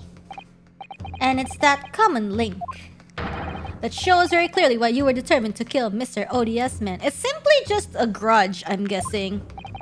Like, oh hell, you ruined my life with this article or something. So, my learned friend, point out what these two pieces of evidence have in common. Where exactly is the link between this newspaper article and the contract? What's this? Take that! Yeah, it's like he basically like Osman basically like doxed him and like made him like get expelled of university and basically ruined his life. Wait, what these two pieces of evidence have in common is a signature. The signature on the Great Stink, yeah, one of the article. Of the illustration that accompanies the 10-year-old article and the signature on the contract belong to the same person. What? As the court has heard, this illustration was drawn 10 years ago by the newspaper reporter who found Mr. Drebber and interviewed him about his ordeal. If you look closely, the reporter's signature can be seen in the bottom right corner of the drawing.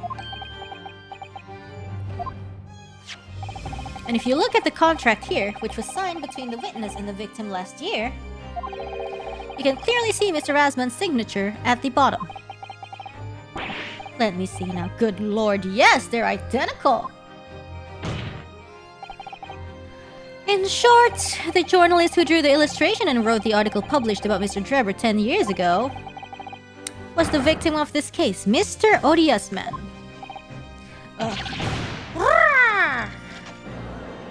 Objection! But explain to the court why. Why would that constitute a motive for the witness to murder Asman? Well, if you think back, you'll remember that Mr. Drebber talked about that article in his testimony. Maybe if you were listening! Grave robbing, you say? Yes, exhuming fresh corpses to sell is reasonably lucrative. That is quite beyond the pale. You would invite divine retribution, sir? Yeah, well, I think I suffered retribution enough. The Daily Circus eventually unearthed my name and put it in print. It caused me a great many headaches, and in the end I had to leave the university. That was the only paper with a bad grace to identify me unambiguously, I might add. Then I gave up on my dream of becoming a scientist, and it was all because of that newspaper article. He can't pursue education anymore.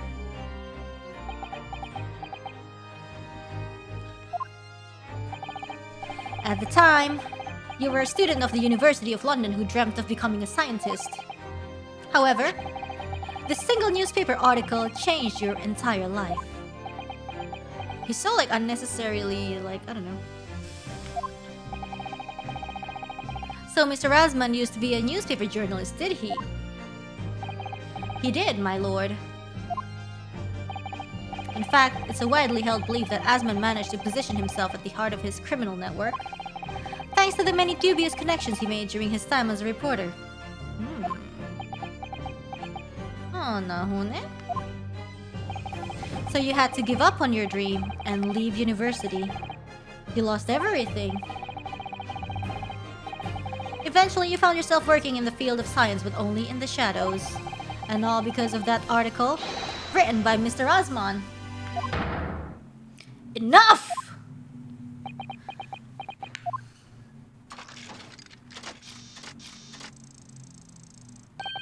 Stop this endless drivel about my life.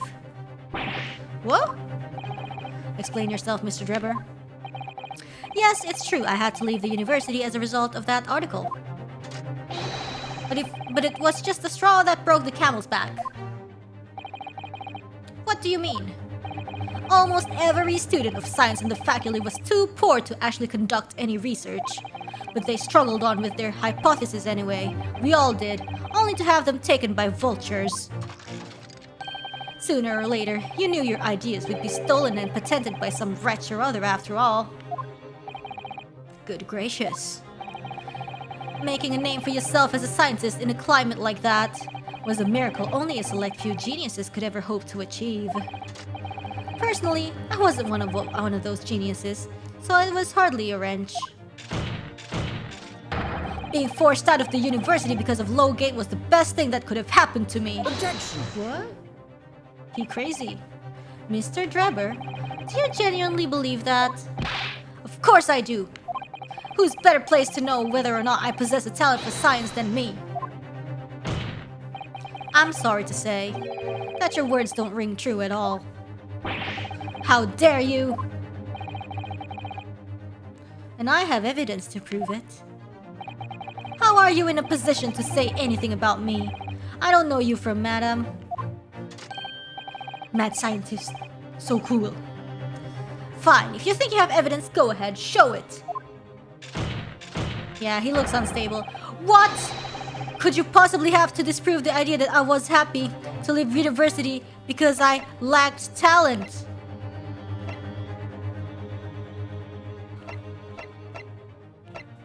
The diagram? I don't know. This award? It's a very prestigious award for a young scientist. He looks so mad! See, fostering burgeoning talent for the future of scientific discovery. It seems rather ironic, doesn't it? But clearly, he was very talented. Yeah, I think it's this one. Take that!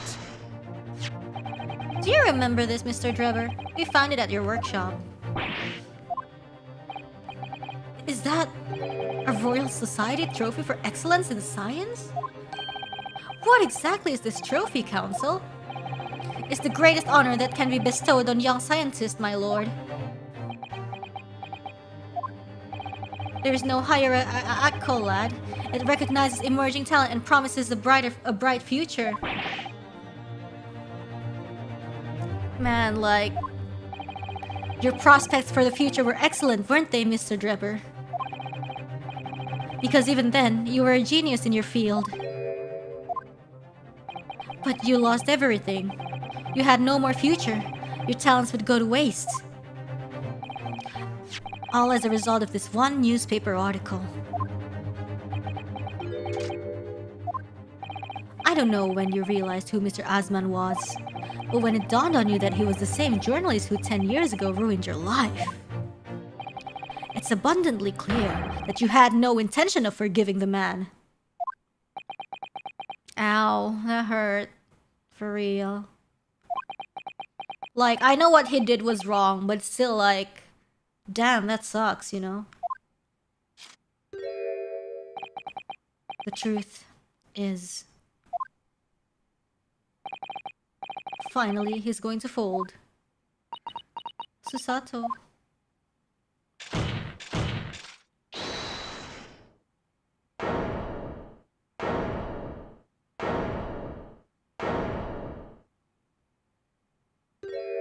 He's like jinxing things. Fine. Clearly this has run its course now. What? I admit it. All of it. What? What are you doing? It's exactly as the Japanese man said. I was coerced into going along with this man's plot to murder the victim, on the condition that he kept my dirty secret from 10 years ago. I know? Good lord! Oh my gosh. What now? Dr. Scythe, do you realize what you're saying, woman? Woman? It's all true. That day. Like, man, stop. What? When I arrived at the Crystal Tower and saw the birdcage, my heart nearly stopped beating. That memory from a decade ago that I'd done my best to bury deep inside myself. It was the professor again, staring me in the face. And then, before I had a chance to react, I noticed something else. There was a note tucked inside the model's jacket. Oh. Dr. Scythe, you will go along with my plan, from someone who knows the truth about what really happened that night, 10 years ago. Oh.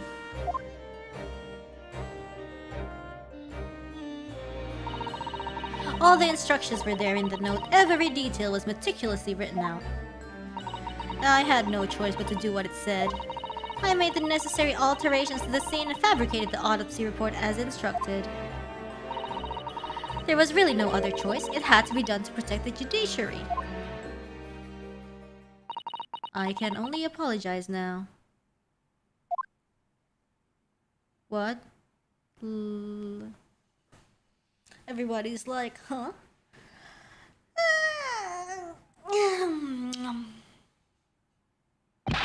Why on earth would you buckle now? But who shot the professor? Well, there's no point trying to hide it anymore, is there? I would have done anything to stop it coming out, even collaborate in murder. But the great lie about that execution 10 years ago has been exposed. Whatever happens, I'm finished. Nah, man. It's too easy. So then, Mr. Drebber, what do you say to that?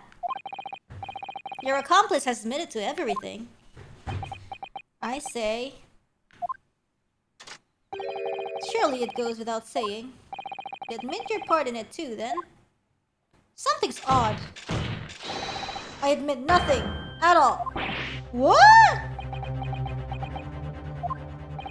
Have you forgotten that the kinesis machine was ripped to shreds by an explosion?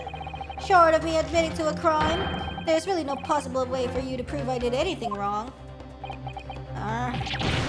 No! Oh man. Order! It's like, oh yeah, I totally, yeah, Yeah, I totally, that man ruined my life, so it's justified, right? If I did it, yeah, so what? And oh yeah, by the way, I admit nothing officially, yo. He threatened to expose my secret, so I went along with his plan. And Lord Van Zeeks, yes?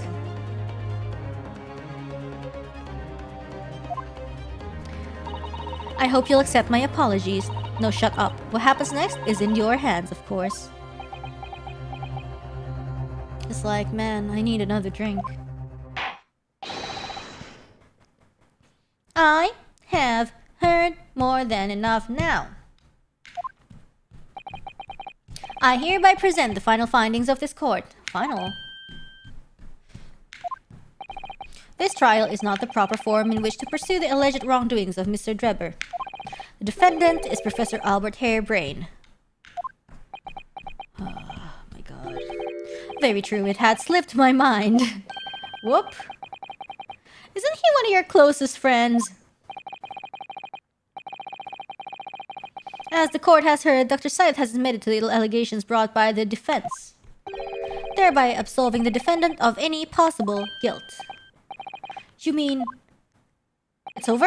Not guilty? At the present time, it is the conclusion of this court the defendant was not involved in any wrongdoing. I guess it's done. I guess this case is done. Gee, I don't know, man. Does the prosecution have any objections? And judge is like, oh man, come on, man. No tangents. No tangents, please. None, my lord. Oh, congratulations, Mr. Naruto. You've proven Professor Harebrain's innocence. Yeah, I mean, honestly, like, the whole trial is to prove that he's innocent. Without further ado, then, the adjudication. This is the biggest tangent in a court. I know, right? Man. Yeah. Without further ado, then, the adjudication. Unless the prosecution or defense have any other matters to discuss.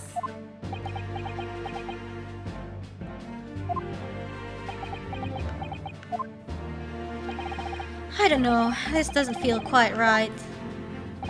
Why did Dr. Sai suddenly admit to it like that? So sussy, right? Is everything alright, Mr. Naruhodo? Everything's fine.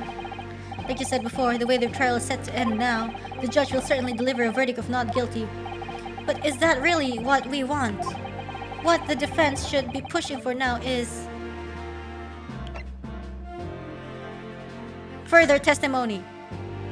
Cause like, remember the quote, like, when you have like a sliver of doubt, you have to pursue it. The defense objects to the trial ending at this time, my lord. I beg your pardon? We demand one final testimony. What?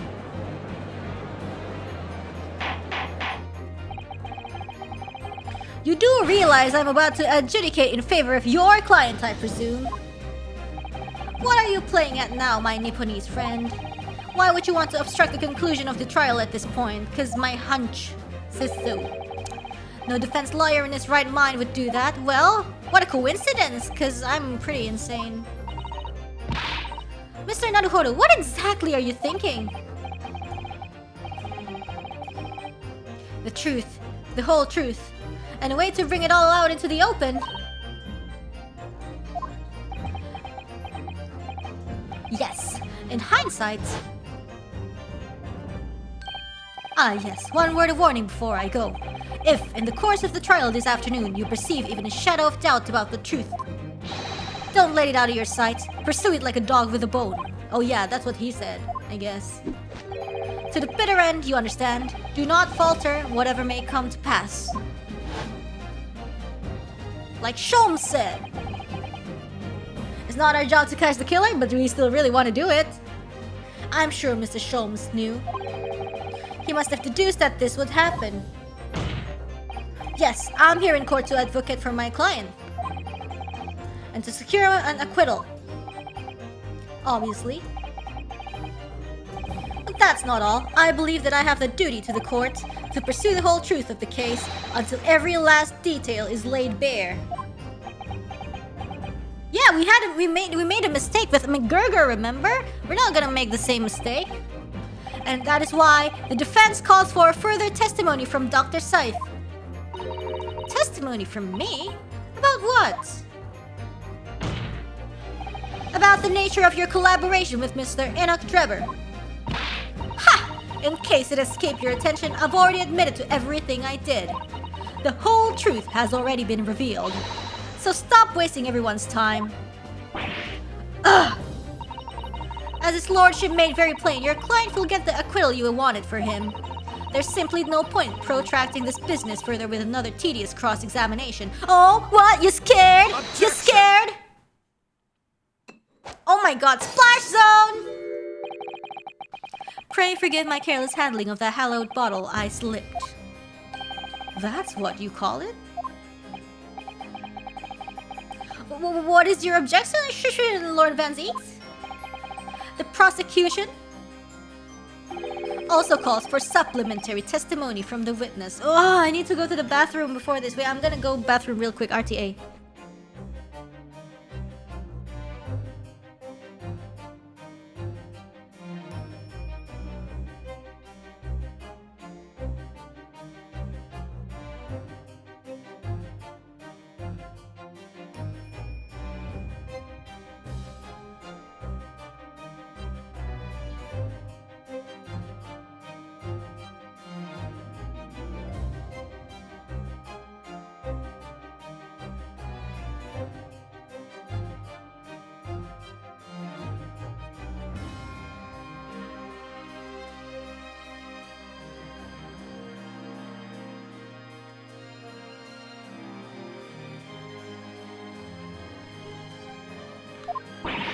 Don't be stupid!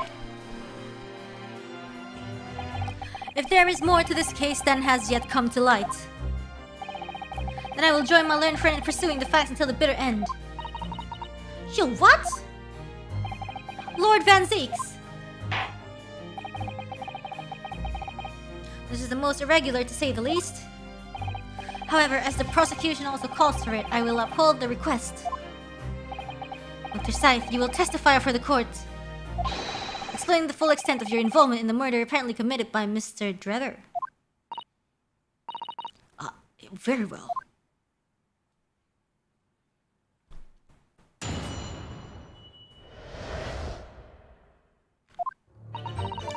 It all began at the scene when I saw the waxwork and the note tucked inside its jacket. The actual body of the victim, as indicated in the note's instructions, was beneath the experiment. The body had to be arranged in certain ways to implicate the defendant, which was my job. I enlisted the help of the entire FIT to address the scene appropriately. Ooh. The truth about the execution 10 years ago is a state secret of the highest level. I had to protect it.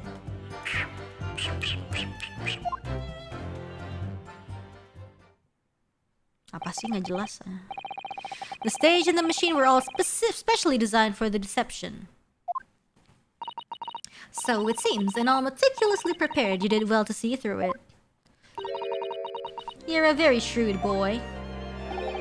So kind of you to say. And what about this autopsy report then? All I did was record the location of the body as being in the Crystal Tower instead of under the stage. That's all. And that's a terrible corruption!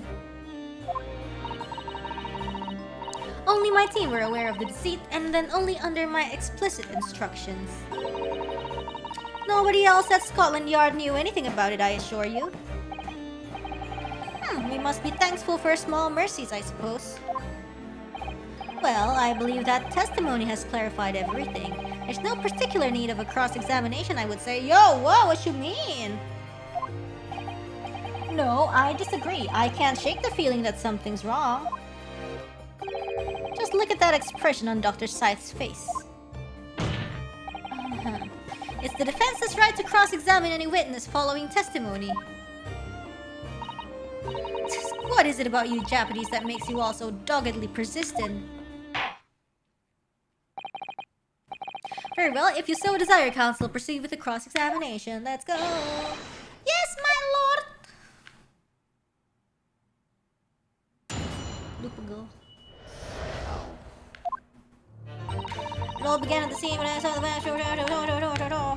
Hold it! From what you described before, it sounds like the note was anonymous. Did you have any idea who was behind it? There are very, very few people in the know about what really happened 10 years ago to start with. But anyway, I'd never heard of this engineer. So no, I had no idea. Yet despite not knowing who was behind the plan, you went along with it?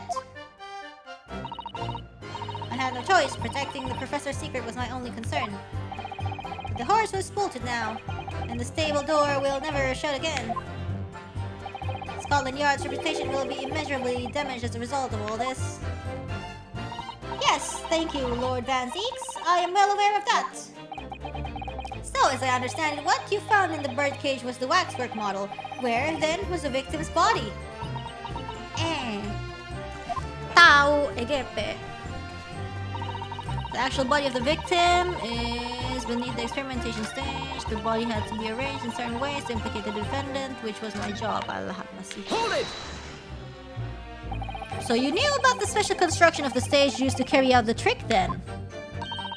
It was quite obvious what had happened with the victim and the waxwork. And you switched the two over, didn't ya? In other words, you recorded the victim's body as having been discovered at the Crystal Tower and the waxwork. I wrapped it and sent it by carriage to the specified address at the specified time. And why were you given such directions? Presumably so it could be recovered by Drebber and returned to Madame Two Spells. I see, and then you put the birdcage back on the experimentation stage? Yes, although someone obviously made a mistake about which cage should go where. I thought I'd made it perfectly clear to the team, but still.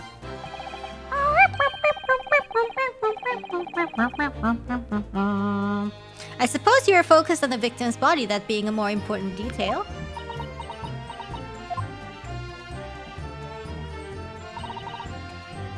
Hold it! When you say arranged, I presume you mean with this?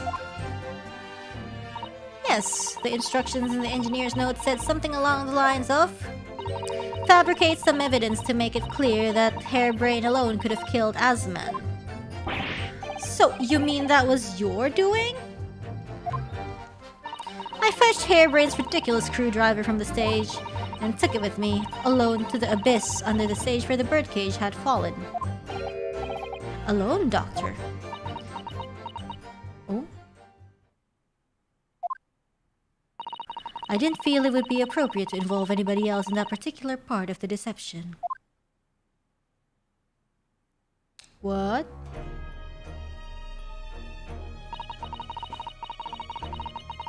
There was a void under the stage where I found the birdcage lying in the dirt.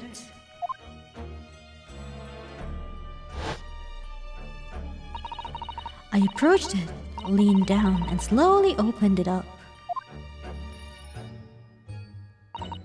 Then, I took the screwdriver in both hands and plunged it into the man's chest. Okay.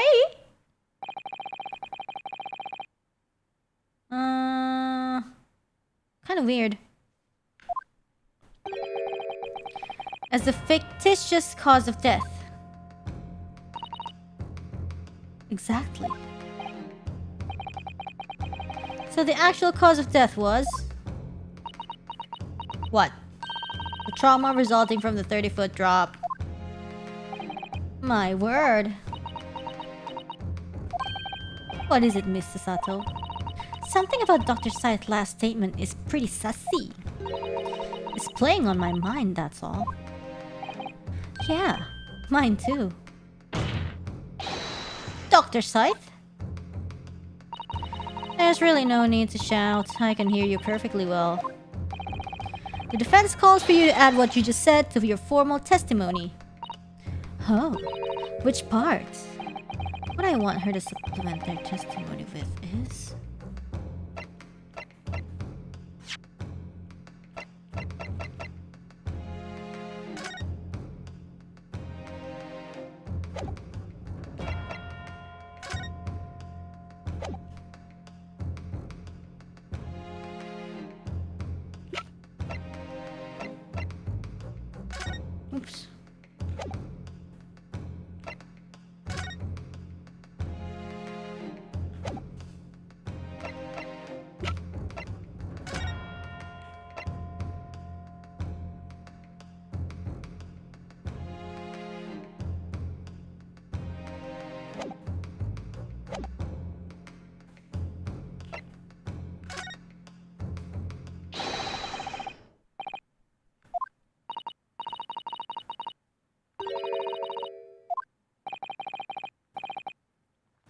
The prosecution concurs. Very well. We will supplement your testimony now, witness.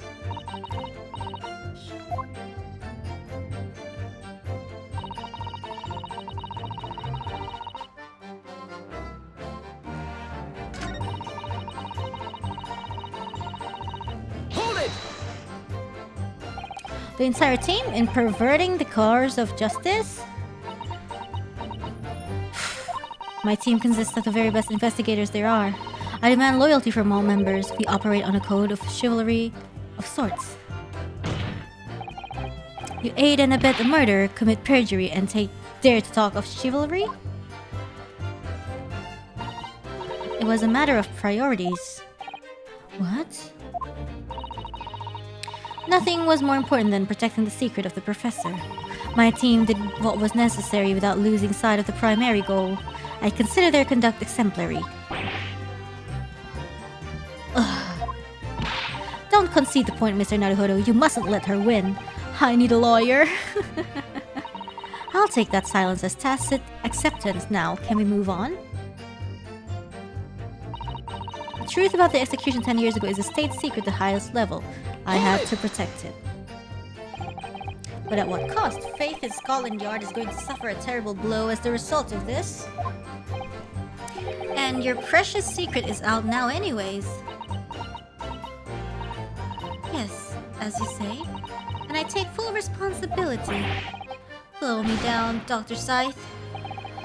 Surely there was some other way you could have protected the secret. No, there really wasn't. I've done my utmost, believe me.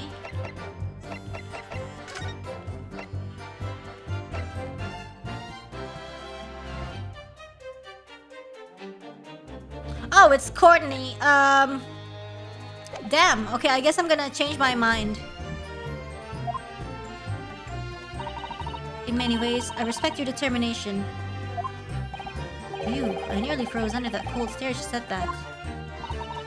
Yeah, the person who examined is Courtney again. Why am I so dumb? So that's her story.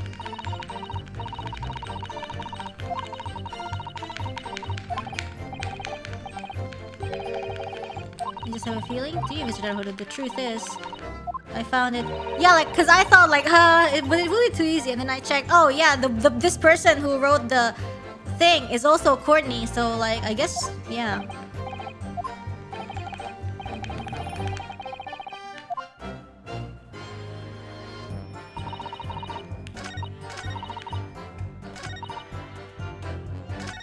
No, I'm gonna press this again and change.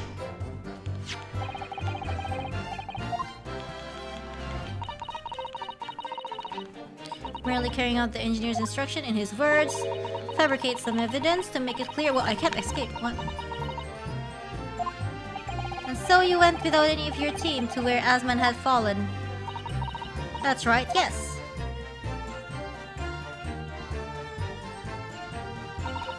I leaned down over the birdcage and opened it up. Then I took the screwdriver in both hands.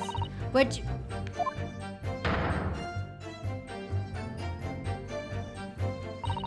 After that, it was simply a matter of recording the stab wound as the cause of death on the autopsy report. The real cause of death being the fall, of course. Yes, so it's like...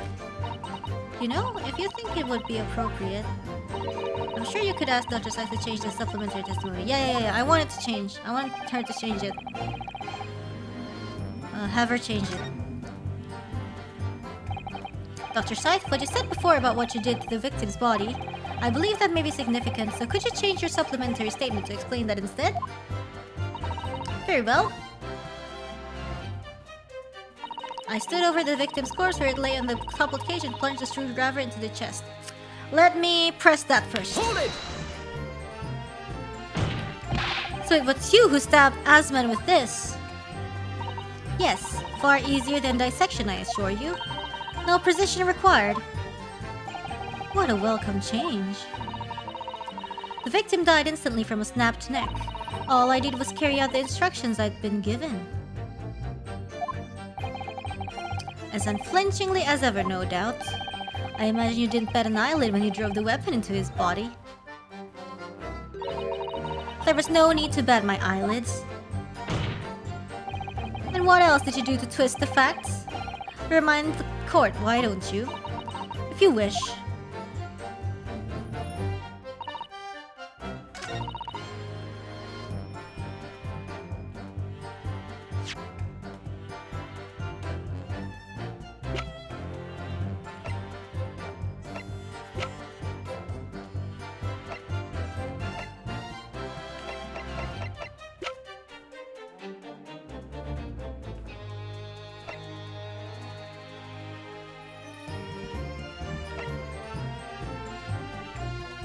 When was this?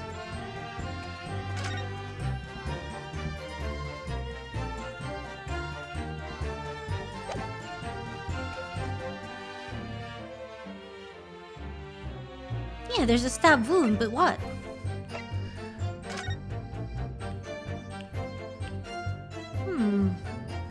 Yeah, I know, like, that statement is so weird, but I don't know what to do with it. Do with it.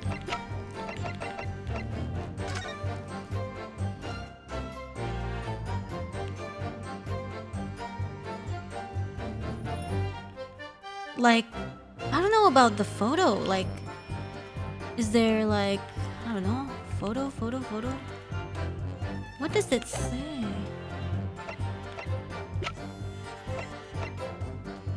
Do corpses bleed?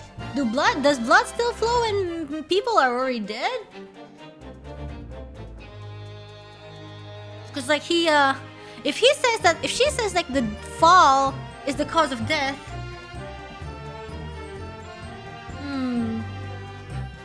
When did Asman die? 220, but it's like whatever, man. It's like she could have fabricated everything. Like it doesn't really matter, I don't think.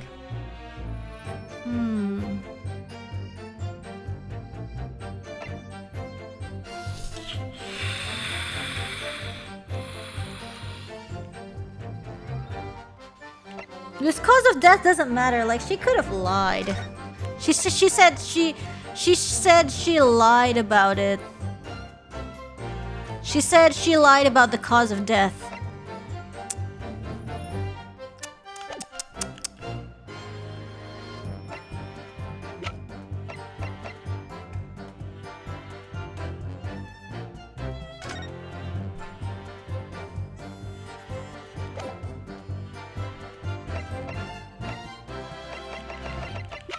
I stood over the victim's corpse where it lay in the toppled cage and plunged the screwdriver into the chest. There's something really weird about this.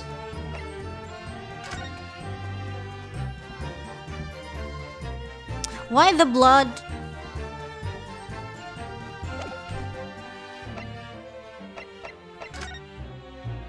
Like the blood is like going like shoo, shoo, shoo, shoo, shoo. Like going down his booba. Maybe if like he was killed when he was like lying down, maybe like the blood would like go to the side instead or something. Yeah, like why it go down his booba? I think that might be it. It could be, I don't know, wish us luck. Objection. Oh, yo, let's go.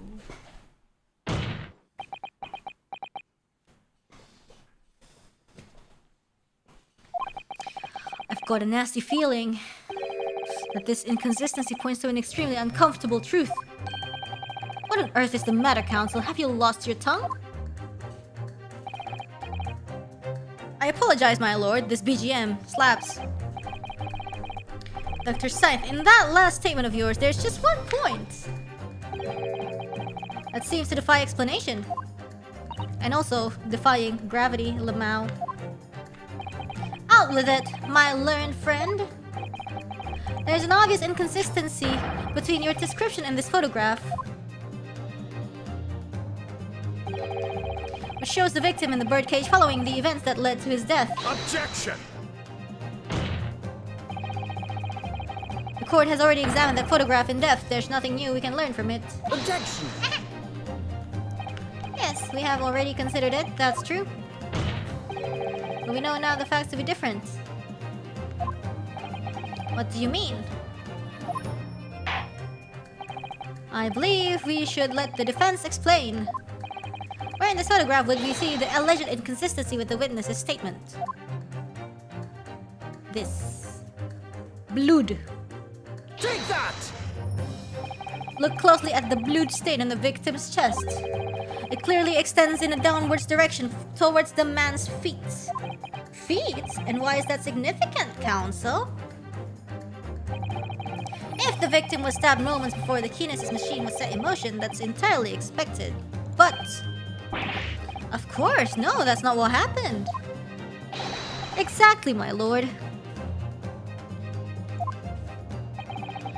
Dr. Sith made it very clear in her testimony just now that the point at which she stole Professor Hairbrain's screwdriver and stabbed the victim was after the grand deception was set in motion, when the birdcage had fallen below the stage out of sight. From the shape of it, it's clear that the birdcage would have fallen on its side after the 30-foot drop. And if the victim had really been stabbed whilst inside the birdcage in that position, the blood from the wound would have spread out equally in all directions. Yeah, for it to have formed the longitudinal appearance we see in the picture is inconceivable.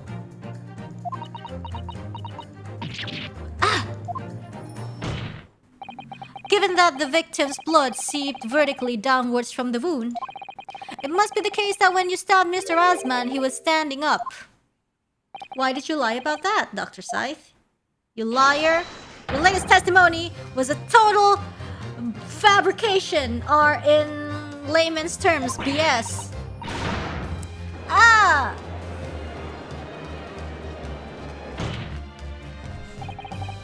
I knew it, I was right. Now, if I identified that contradiction, there's only one way to explain the facts. We've all been under a giant misapprehension here. What? What sort of misapprehension? Dr. Scythe. You claim you were coerced into helping Mr. Drebber as a result of the note he left in the waxwork. You claim that you made changes to the scene of the crime to implicate the defendant. And you claim that you authored a fake autopsy report to cover your tracks. But one of those claims is an out-and-out lie. Because the question of what the bloodstain really tells us has only one possible answer. Am I required to answer that? If that's the case, what is it, man? What is it, man? Counsel, you've clearly struck upon a revelation. Now tell the court what it is. Oh no. Yes, it seems. Which part of Dr. Scythe's story is shown to lie? The stabbing of the victim, right? The stabbing of the victim, right? It's lie. It's lie. The stabbing of the victim is lie. Yeah, I think so. The answer is very simple if you consider the sequence of events. If, when the victim was stabbed, the blood from the wound seeped downwards as it did, we can be sure that the victim must have been either sitting or standing upright at the time. But as you rightly pointed out, the birdcage would have fallen on its side when he fell beneath the stage. So, the answer is that she flew and stabbed him in midair. Just kidding. That the victim must have been in that position of his own accord. Objection! That's impossible. The man was dead, remember? No, that is the misapprehension. I love how the judge just bounces. Oh, but then the blood would go up. Oh, shoot. You're right. Dang. So, guys, so good. When the birdcage fell from the stage into the void below, it must have hit the ground with considerable force. OMG. Lamau. Oh, he's like still alive. Oh, by the way, where am I? You know. But Mr. Asman didn't die. And she's like, oh shoot! Gotta do the, you know, gotta do the damage control like in the death coaster when you don't die in the first loop. The second, third, fourth is sure to kill you. This is the third, fourth. He's like, I lived, bitch, and then, oops, just kidding. He probably lost consciousness for a while, but when he came round, he got to his feet to climb out of the cage. Kill confirm. Just as Dr. Scythe appeared.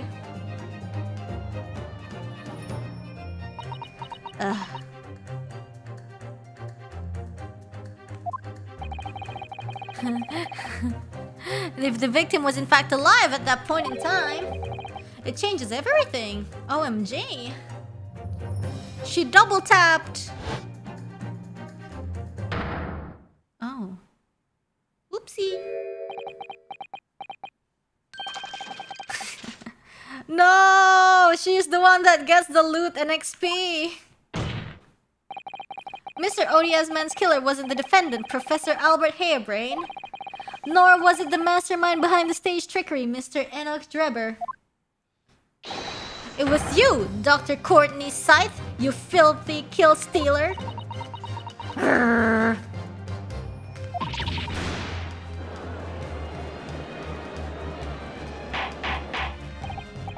Order! Can this possibly be true? Have you been taking me for a fool? It was you, was it? You killed him? You hoped that by admitting to being accomplice in Mr. Drebber's scheme, the trial would end. Before you were accused of far worse crime. Cold-blooded murder. It was for the XP! Oh, you shut up! You're so desperate now you're making all this up, as if I would do something like that. Objection! I assure you the defense is not desperate, Doctor. Mr. Naruodo has established the facts using evidence and logic alone. Ha! Logic? Don't make me laugh. Sadly, your logic has a gaping hole in it. What? I'd have thought it was obvious. A motive, boy. You're lacking a motive. What possible reason would I have to kill Mr. Asman? To guilt trip him. Or, I don't know. Asman was involved in any number of criminal activities, from coercion to theft to murder. Maybe you were also blackmailed? I don't know. But there is no known connection to Dr. Scythe here, and that's because you guys are incompetent. The motive was for the XP! I'm rather relieved to say it does seem somewhat far-fetched. She did it for the KD ratio. True, there's no obvious motive. But there's still something in the back of my mind.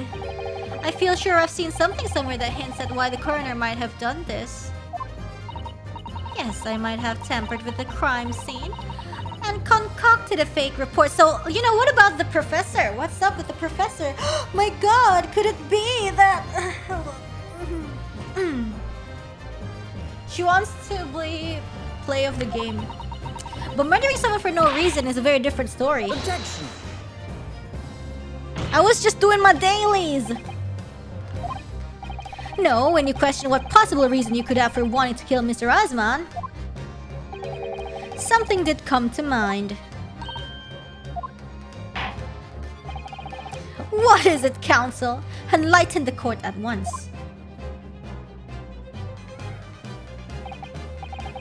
Yes, we saw it yesterday, didn't we? The kill cam, just kidding. Something that seemed strange, but we had no reason to suspect it at the time. What? There's a particular object that explains why Dr. Scythe would have wanted to kill Mr. Asman. Dude, what?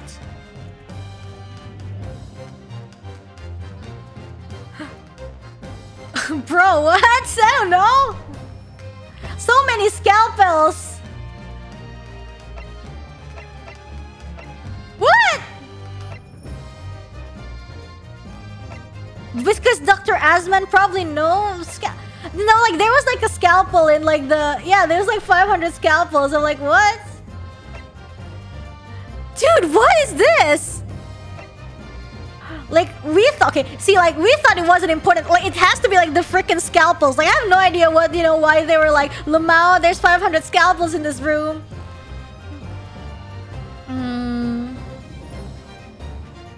Scalpel microtransactions. Oh god, I don't know. I'm just gonna pick scalpels for like the laughs. Hopefully it's correct. Like, you know, maybe it's like some sussy like Money laundering. For real? Yo, for real?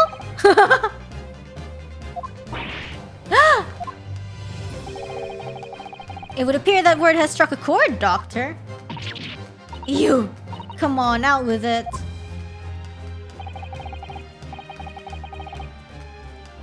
Yo, what? Wait. Remember like the kid? Remember like the little kid that was like, yo, mama, can I like cut him up? What's the deal with that kid?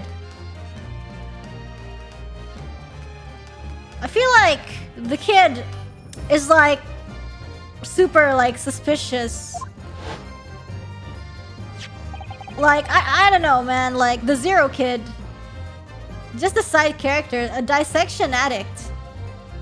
That's her daughter. Yeah, like she's so sussy though. Like why is she letting the kid be like some weird serial killer? It appears to be an accounting ledger. It's a record of the forensic investigation team's spending, I think. It's kind of like, guys, please help me budget. Like rent is $500 and so, and then scalpel's $5,000. Can somebody help me budget this? What is it? It's clear that the team purchases various equipment and supplies on a monthly basis, but... Well, one entry seems rather strange. Really? In what way? They're buying 500 scalpels every month.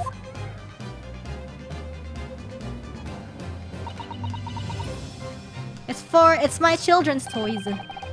500 scalpels a month?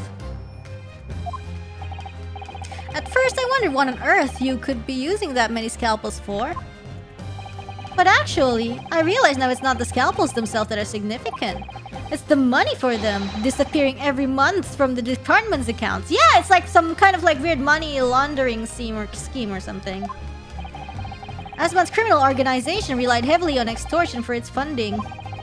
Tracing the money from the forensic investigation team's account to find out where it was going would be extremely straightforward.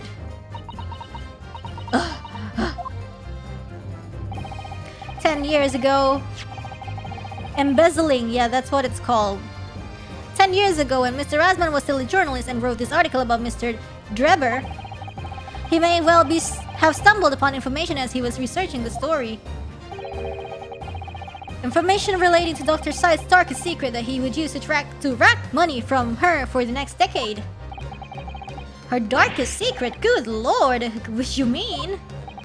I don't know what happened on the night of that execution 10 years ago, but clearly the opportunity to rid yourself of that menace was too tempting to pass up.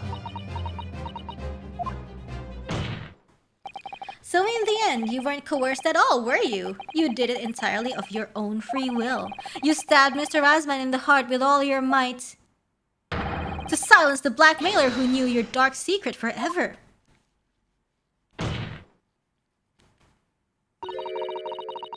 You'll never understand. None of you. What we've had to keep covered up all these long years.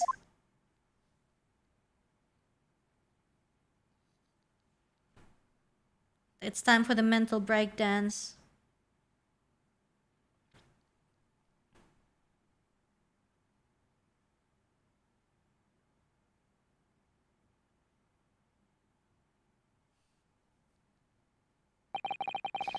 As very little of the machine remains after it was ripped apart by the bomb, the truth of this case can never be properly established unless you speak out. And if you decide not to, it's very possible that Courtney Scythe will escape punishment for her crimes. Please, sir, own up to what you've done and tell the court the truth about what happened.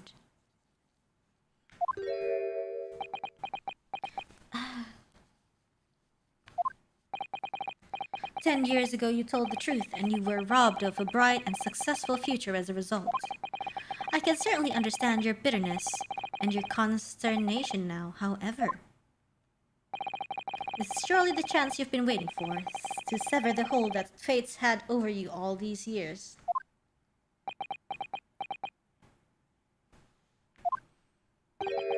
Super high voltage, instantaneous kinesis? I mean, really.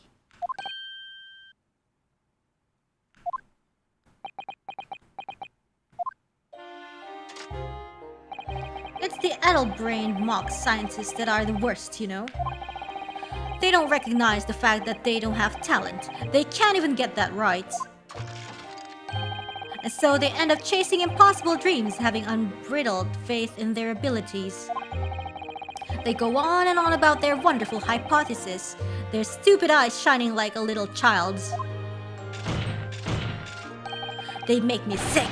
I can't abide their foolishness. Careful, Mr. Drebber.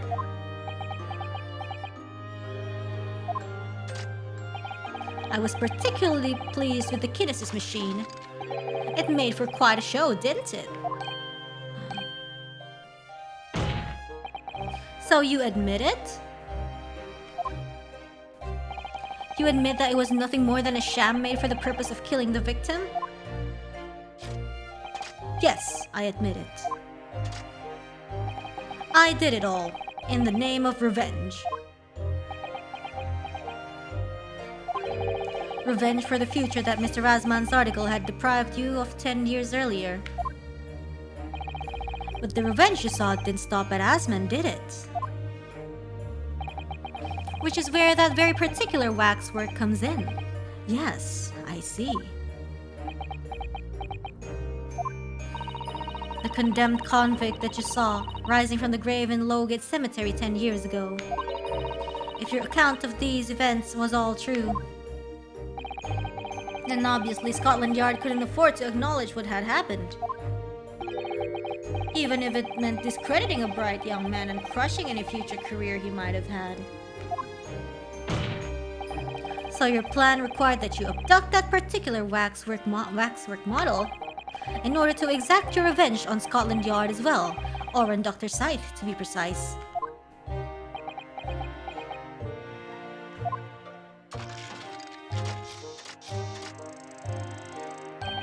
It was a year ago. By some extraordinary twist of fate, Asman turned up at my workshop. He didn't remember who I was, of course, just wanted to employ my services as an engineer. And he happened to have a paper with him. An article on the front page caught my eye, about the coroner who'd handled that bogus autopsy being appointed head of a new forensic team. When I learned that news, my cognitive processes started to devise the plan. What a horrid tale. He robbed me of my future, so I wanted to use the man's own wiles against him for revenge. And have that rotten Scotland Yard eating out of my hand at the same time. I wanted them all to suffer the same humiliation I'd had to suffer.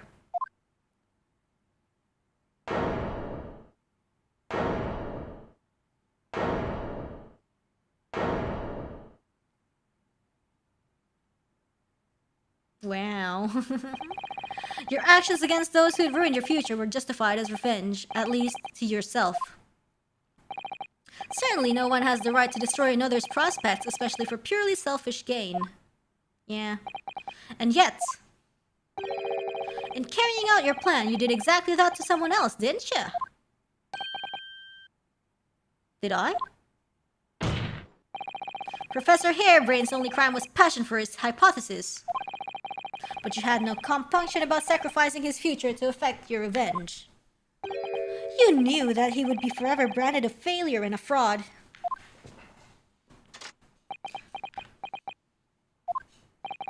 Perhaps life treated you unfairly 10 years ago, and others' misconduct left your line in tatters. But remember this. Your own actions resulted in exactly the same thing for another perfectly innocent young man. I guess to be fair, Drebber was a genius.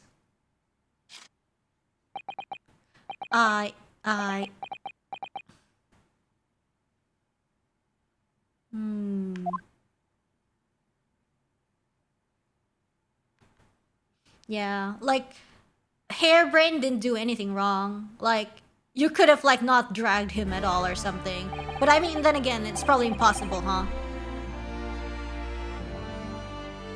Lord Van Zeeks, what of Dr. Scythe? An immediate warrant for her arrest have been granted and she's been remanded in custody, my lord. I presume she will face trial in the coming days, along with Mr. Drebber. A most regrettable situation indeed. She's made great contributions to her profession over the years. It really is a hard truth to swallow. However, that is a topic for some future occasion. For now, Professor Harebrain. He's still there. Oh, yes. It seems there was a great deal more to your experiment than you realized. However, I think we can assume now that all the sordid details have been brought to light. This has been a very long and profound trial, but I'm pleased to say you are absolved of all guilt. This whole experience has taught me a very great but painful lesson. This dedicated scientist, this devotee of natural philosophy, I've been selfish and self-centered and, above all, a fool. Professor. I spent my life thinking of nothing but my research, misguidedly believing that I could do whatever I set my mind to despite my lack of talent. And the worst of it is, in the process, I've caused others pain and misery. Others who are far, far greater people than I. No, Professor, that's not true. What?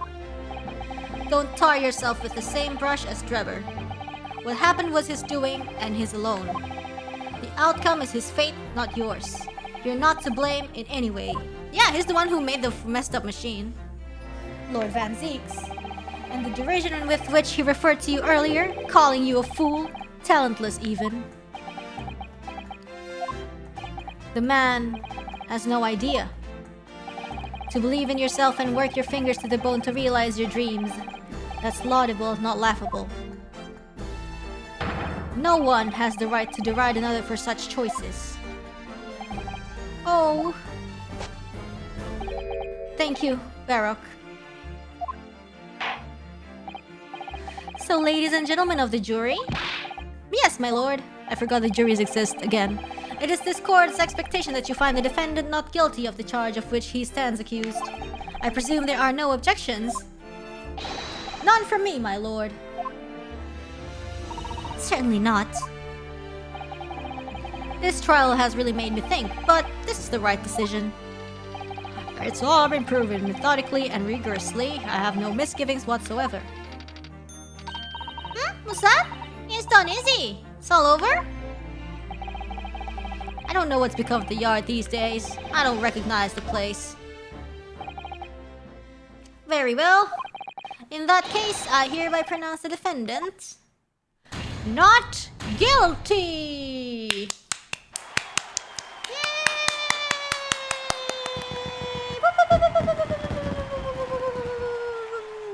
Tell me if I should censor, guys. No, not yet. Okay. Court is adjourned.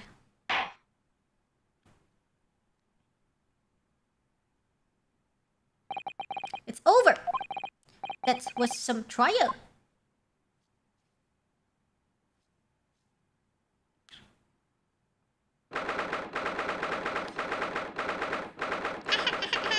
Old Bailey, defendant's antechamber. Professor, what a splendid outcome, isn't it? Oh, it is, it is. Congratulations, Professor Harebrain. Mr. Naruhodo, Mrs. Sato, I am truly beside myself with gratitude. How can I ever thank you enough? I'm just glad it's all been cleared up. That you realized you were just caught up in a bad situation.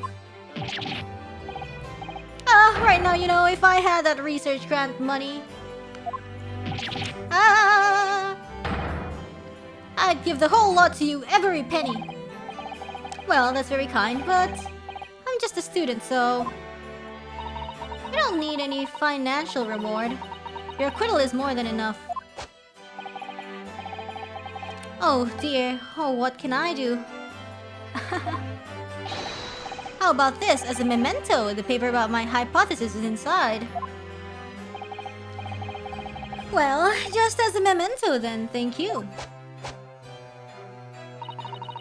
been wondering, Professor. What are you going to do now? Oh my, yes. What am I going to do?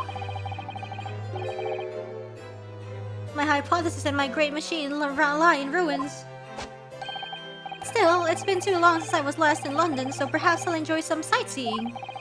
I must explore the great exhibition whilst I'm here too, and see if new inspiration hits me.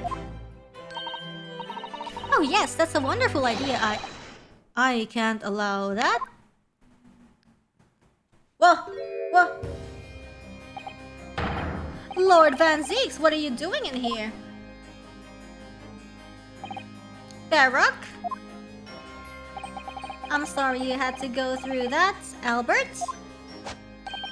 Well, if I'm honest, it was terrifying.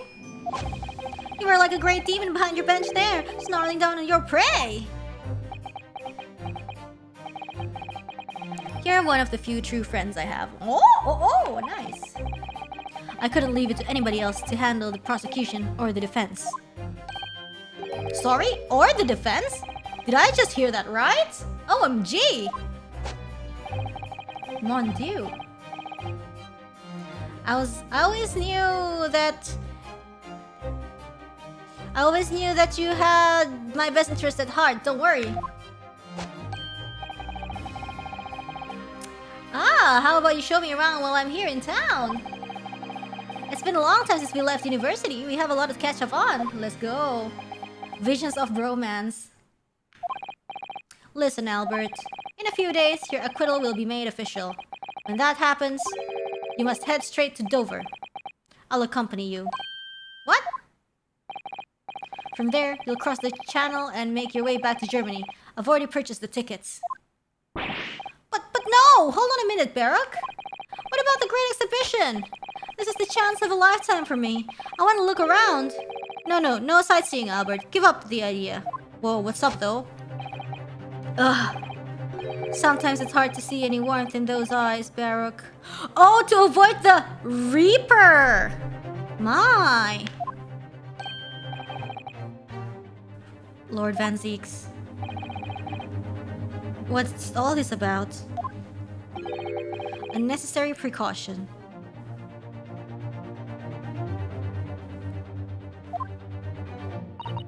Yes, I think I understand.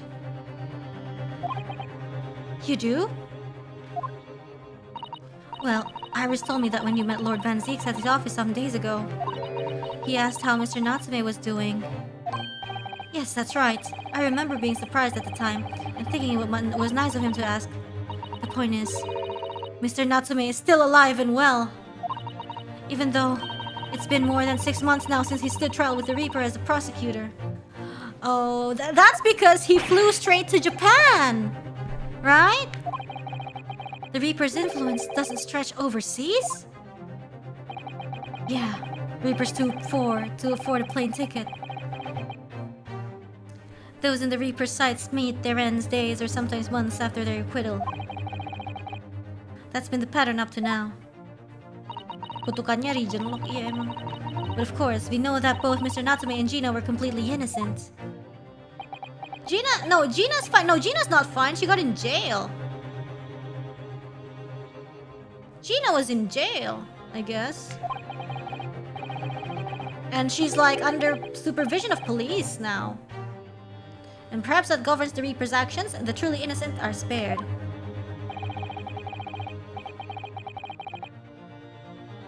Yeah. Oh, the Reaper goes after the guilty. Huh? But he's not guilty. Yeah, but I guess maybe, yeah. Cause what you call it? McGurger dies.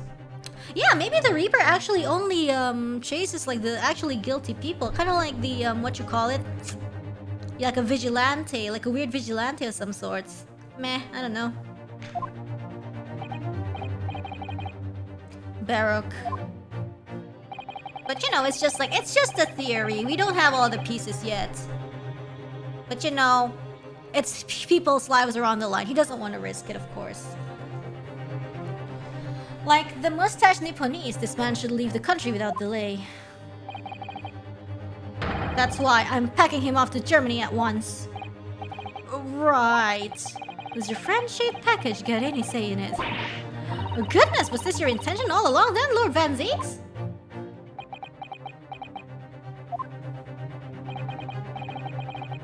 In court, where people think of him as the Reaper, this man seems absolutely merciless. And yet, sometimes I feel as though I don't understand him at all. It's time to go, Albert. Back to the prison for the time being. Yes, alright. Well then, Mr. Naruhodo. Thank you so much for everything. Not at all, Professor. It was a pleasure getting to know you. Best wishes, Professor Hairbrain. Well, once the dust has settled, you must come and visit me in Germany. Anyway, goodbye for now.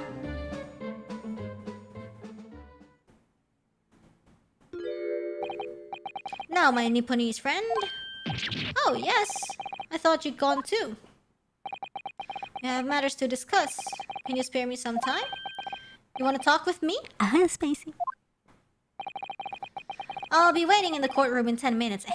Please don't die. Prepare for censor. Okay. That's for real? Well, that was strange. For some reason, I didn't get that sense of impending doom as he walked away this time. Oh, could it be? Could it be? The enigma, Baroque Van Zeeks. What does he want to discuss, I wonder? Incoming cutscene. Yeah, maybe just to be safe, I will be like...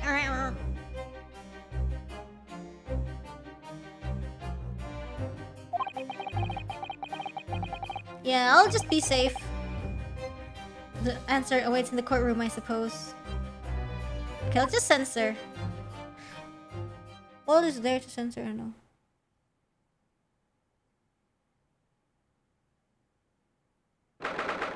Still no. Still no.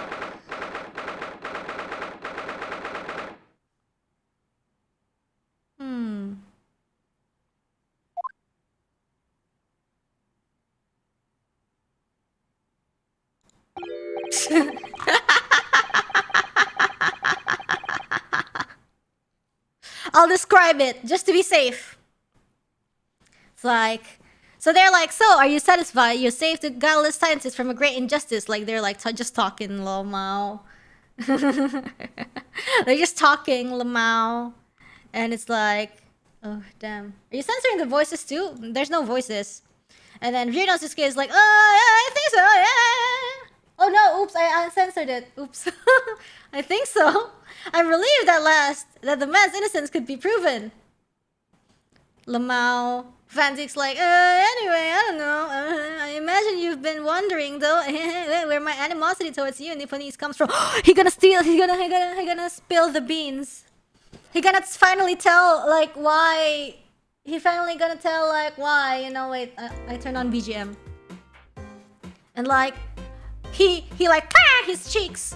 Ryunosuke, and it's like, at first I thought you just didn't like me. I imagine you saw me as a pretentious child from an unimportant land who had no business. In short, like, he just thought like, oh my god, you racist. And then, but now I think differently. Yo, what? And then Van Zeek's like, I don't know, you clearly know our ways. So I would guess that some specific incident led to your thorough dislike of my race. Oh yeah, he's racist, kind of. He's traumatized and he's generalizing. Will you tell me what happened, please? Oh my god, they're gonna have a like intimate heart-to-heart, my goodness.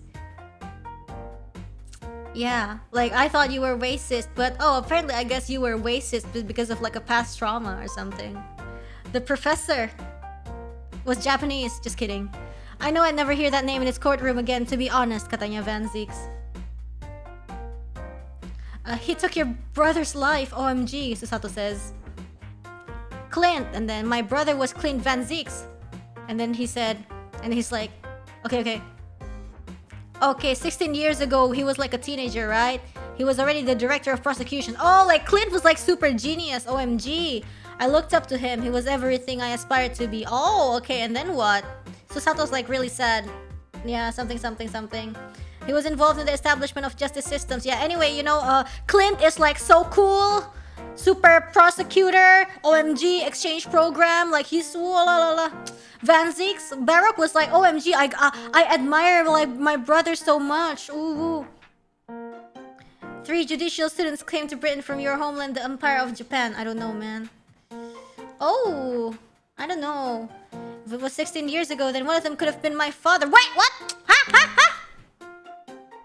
He was involved in the establishment of justice systems. Terus, as one of those programs, 3 judicial students came to Britain from your homeland, the Empire of Japan. Bapaknya dong, si Mikotoba. Of course, I remember Dr. Mikotoba well. I had no idea, OMG. I was a minor at the time, training at the prosecutor's office. One day, Clint introduced me to the 3 visiting Nipponese. Aduh, lama banget deh, ceritanya panjang. So you've actually met my father? Yeah, they're so polite, so cool. They're so capable at their work. And then, yeah, Van Ziek's just like telling the story about like, wow, ternyata, it turns out the Nipponese spirit is so cool, yeah? And then 6 years later, suddenly, dun dun dun dun dun dun dun. The investigation was like, no hint, no everywhere, just like, oh, victims everywhere, and like, so sad. And then the brother finally became a victim, and then it was actually the last before the case was finally resolved. Oh god, that's so awful, Ryunosuke says. Yeah, terus kayak, Clint was always ready to put his life on the line for justice anyway, katanya gitu kan. So he wouldn't have wanted it any other way, he says. And he lost his life to be the killer, but it was his victory at the end. So basically, you know, if you guys don't know what's going on, like, Van Ziek is just like spilling his story about like who is his brother and what the heck is going on and why is he like so racist to the Japanese. For me personally, though, it was a great loss. Yeah, like who killed the like the professor killed the brother. No, I'm just gonna like, you know, explain what's going on. Why do you censor this? Because I have to. When I finally found out the killer's identity, the reason why no one had been able to catch the man sooner ceased to be such a mystery. He'd been hiding in plain sight all the time. In plain sight? Huh? Wait, what? Were you aware of political events 10 years ago? It was a period of extremely sensitive diplomacy between the British and Japanese empires. A new treaty was being forged, I think. Yeah, it's really, it's a really important story. My goodness, is this gonna be long? Because this is like a whole, like, chunk of lore. I don't know if I can summarize it easily. Just why this particular...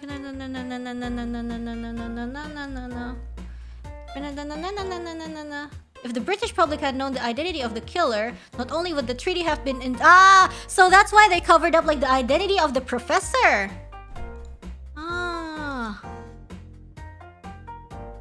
A war between Britain and Japan? But that would mean... Oh my, you mean to say the professor was... a Japanese?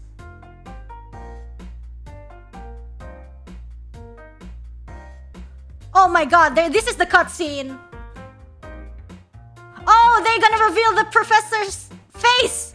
My god! Time for you to come face to face with this hideous monster, he says. Ugh. I borrowed the key for the mask from the proprietress of the waxwork. Yeah, no sound. Deal with it, guys. So see for yourself now. Confirm it with your own eyes. My god. They're gonna expose the face of the professor. So apparently, like, they have to, like, mask the identity of the professor, or else, like, you know, there will be an all-out war between, like, Britain and Japan, even though, like, you know, we just made the treaty and stuff. Yeah. Only has BGM. Oh my god, they're just, like, staring intently. They're opening the mask now. Oh my god. What the frick? Who is that? That's the professor? Yeah, like, they're not really showing the face. It's just like a, you know, some old face, and then, like, yeah, he definitely looks Japanese. Not showing the whole face, but that's him. Until now, the thought never even crossed my mind, Naruhodo says. That the mass murderer, whose crimes shook Britain as never before, huh? I don't recognize this guy. Was Japanese! Well, wait a minute, Susato says. That face. Oh, Susato recognizes. Susato recognizes who this guy is. She feels like, yeah, it's strangely familiar to Susato. Oh, and the assistant drank too much. His head so dizzy. Rah! Assistant screaming. Could it be your father? Just kidding. The apprentice. Yo, why he looks so good? He looks better in this new outfit. Father. Oh my god! Father! What the frick?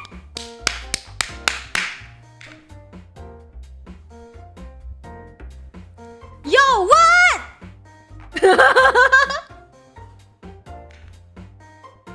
Oh my god, he looks so handsome in the this outfit, you know? Assistant like took off his robe, he's wearing mask and he's like wearing white outfit. Like wow, it's like red and white and it's like so cool. Mad scientist. And he opens his mask finally. Kazuma, he says. Yeah, finally, OMG. My best friend, Kazuma Asogi. After a whole year. Okay. Finally his memories returned. Yeah, so basically guys, Kazuma never died, apparently. Like, we just kind of found out. But, you know, he's alive, but he has amnesia. But finally, after he sees, like, the real identity of the professor, which was apparently his father. I don't know. It was just like, I was joking. And then his memory comes back finally.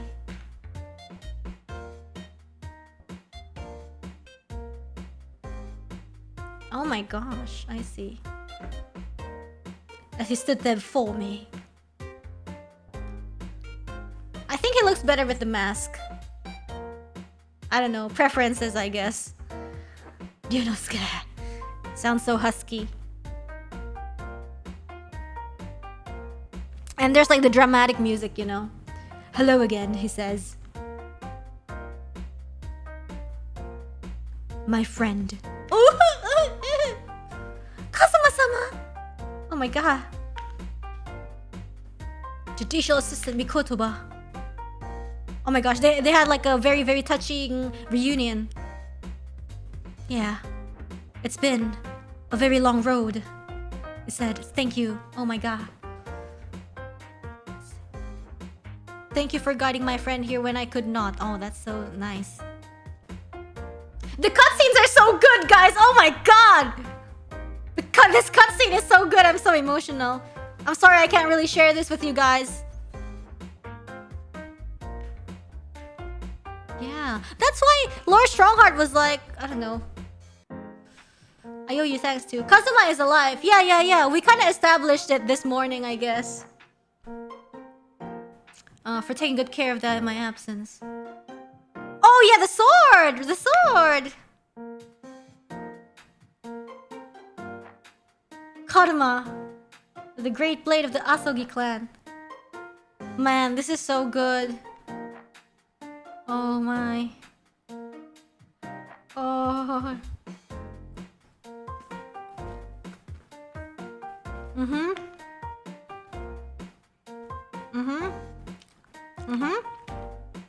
Okay, I'll return it to you.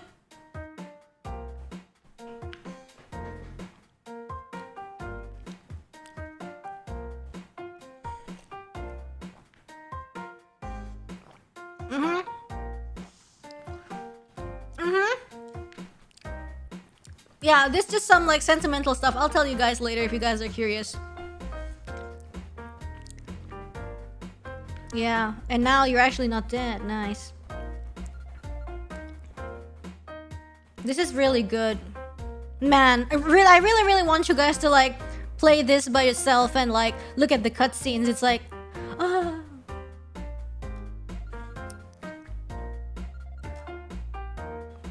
My god, but for real? The father?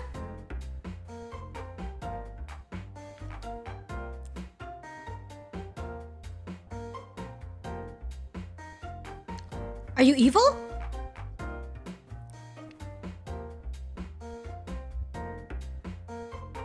This mass murder is Kazuma's father. Oof. Are you gonna kill me now? Or are you gonna destroy the father, or are you gonna like kill us all? Are you gonna commit die? Oh, you're gonna slice the father statue. Ooh, sir. So cute. Yeah. Kazuma just sliced the statue of the father.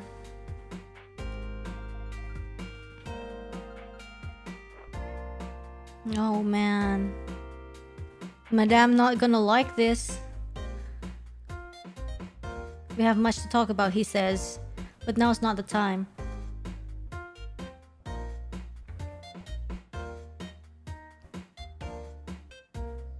I'll be seeing you. 8 a.m. Dinner. Oh, sheesh. My god. That's all Kazuma said. Yeah, he just like made a very like extravagant exit. So cool. Wow. Ditinggal, bro. So he's the living after image of the man who took my brother's life, is he? Duni masih lama nggak ya? Ini aku 3 months ago when Lord Strongheart introduced us. I had an inkling there was something there. Some connection. But why did Lord Strongheart do that? Why did he make Kazuma Lord Van Ziek's apprentice, katanya? Terus ngapain? Kayak, kan dia amnesia ya, terus malah kenapa dijadiin muridnya si Van Ziek gitu? Tolong ya TL, thank you. Terus kayak, apa bapaknya ditangkap terus dieksekusi lagi, tapi his legacy just won't die. That's the sad truth. Ah, apaan? Anyway, that's all I had to say. Thank you for meeting with me as I asked. Serah. Okay. Yeah, I think this is still the ending. I'm gonna... 10 years ago, my grandmother took me to the railway station. We were there to meet my father from the train. For me. It was the first time I'd ever seen him. Poor Sasato-san. All this is tied up. Belum, sorry, bentar, ini dimatiin dulu. She never talked about this with me before, though. It took time to adjust to having father around, but just when I was starting to get used to it, he called me into his study one day. He told me that a great friend of his had passed away in London. And after the friend had left behind a son, a boy, 7 years my senior, father told me the boy had made a promise to his late father, so he was studying to become a defense lawyer. I wanted to help, so I studied to become a qualified judicial assistant. Yeah, bebas. As I'm sure you've worked out, that young man's name was Kazuma Asogi. So you see, that's how he and I met. I like how the 3D models, like the style of this. For a brief moment, my great friend had returned, only to disappear again all too soon. But in that fleeting encounter, something stirred. Something that had been dormant for a long time. As if great wheels had been set in motion. I could almost hear them creaking into life. In some ways, it was the end of a chapter. But in many, it was the start of a new one. Damn, spicy. Alright, so yeah, basically what happened in the cutscene was that... yeah. They finally, like... Yeah, you know, basically, yeah, Van Ziek's like, why are you so racist? And like, no, I'm not really racist. It's because, you know, actually, like, a bunch of Nipponese students, like, came here and like, wow, they're so cool. Like, they're so admirable and stuff, like, including Susato's dad. But it's like, you know, something happened, by the way. We just made a treaty between the British and the Japanese, and then there's this mass murder thing, and oh, oops, and then my brother was also killed. Oh man, that sucks. And then we actually apprehended him. And then, you know, this is my sad experience when it comes to the Nipponese. And then it's like, it's because of him. And then they revealed, like, they opened the lock, like, in the head thingy. And then it turns out that the mass murderer, the professor, was a Japanese, you know. And then as soon as, you know, suddenly, the apprentice, quote unquote, was just like, ah, and then he's like having a headache and he's like having a fit, and then he screamed and like basically takes off his cape, takes off his mask, and it turns out that, you know, it's revealed it's Kazuma's hair. He takes off his mask and then he regained his memories. He's like, father. So apparently that. Yes. Traumatic amnesia removal. It's like the trigger, I guess. And then, I guess, Naruhodo was like, oh my gosh, my homie Kazuma. And it's like, but, I don't know, I guess Kazuma doesn't really want to be like, oh, hey, bye, but like, I don't know, he walked away eventually. Maybe because he's got a cooler uniform anyways. Anyway, yeah. Did Kazuma have his bandana? No. No, he doesn't. How did Kazuma survive again? I don't know, he never died. Twisted Karma and his last bow. Do you want to check this out? Like a little bit of it? We could. Yeah. Also, like, I think, like, I really like Kazuma's mask. Like, I don't know, like, I think I just, like, have a thing for, like, you know, like, I don't know, people with masks? I don't know. I think it's cool. That's why, like, this is, like, unrelated. But when I first, like, saw a Sakamata, I was like, oh my god, like, she's wearing a mask. That's so cool. I really like that kind of masks.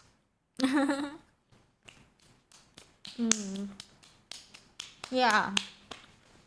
Like the half mask, like that's so cool, I think. And then and then he instantly took it off and I'm like, dang, why so soon?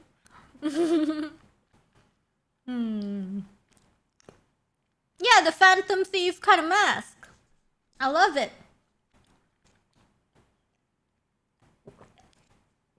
It adds to the mysteriousness. I like the mysteriousness. No wonder you love Joker. Aha! Maybe. Okay, let's try out episode 4 for a little bit. Gives out a nice, cool aura, right? Spicy. It was indeed a most bizarre incident born of a curious advertisement and a common... join the royalty. Pipe in hand, Sholmes looked down at the thick, rolling fog outside our window. I wonder exactly how many mysteries are out there, hidden within this bed of fog, he said. Guys, who's your favorite P5 or P5R Indeed, girl? A most bizarre Or incident P4, because I born haven't of a played the curious others. Advertisement. A hellhound's mad gallop through the shadows of a serial murder. An executed man's graveyard resurrection in the dead of night. And a commonplace killing in a small, forgotten room.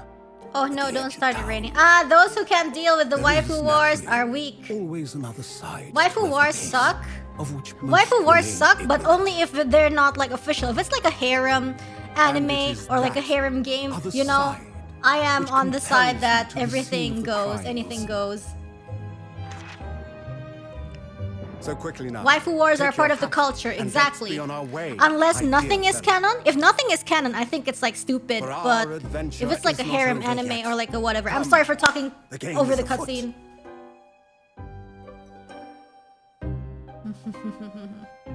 Yes.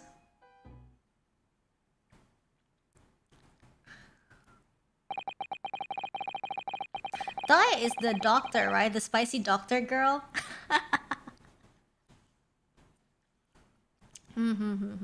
Okay, but Madame Two Spells best girl. I see. I think Anne. Oh, I love Anne so much. I don't know. I just have, you know. Yeah, all I got from that cutscene was waifu wars. I'm sorry! I wish we could replay that and I would be like quiet. Futaba because geek. I think like Futaba, you know what? Futaba is really popular among like the people I know. Maybe it's because like she's like, ooh, badass hacker girl or something. Kawakami is strong contender. Also, Kanji best P4 girl. Yeah. Anna's blonde and twin tails. Of course you like her. Yeah! Like, I feel like so dumb sometimes because, like, it's so predictable, like, which people, which kind of people I will like. So. Yeah. 8 days after the earth-shattering trial and Kazuma regaining his memory. We were in the foyer of one of London's most luxurious hotels, the Great Waterloo Hotel. Yeah, Futa was kind of like more of sister-y, I would feel.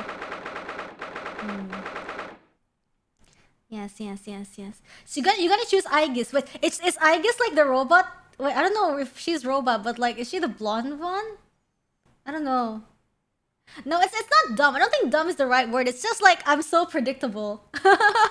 I'm so predictable. And obviously, like in P4, I like Rise. And I haven't played P3, so I don't know. Yes. Ah, the P3 android. Yeah, I never played, but then yeah, I visually I like her. Rise solid, yo, right? So ne. Okay, 1st November. Okay. Professor Mikotoba is due to arrive at any moment. Yes! I'm so glad we got here in time. Yes.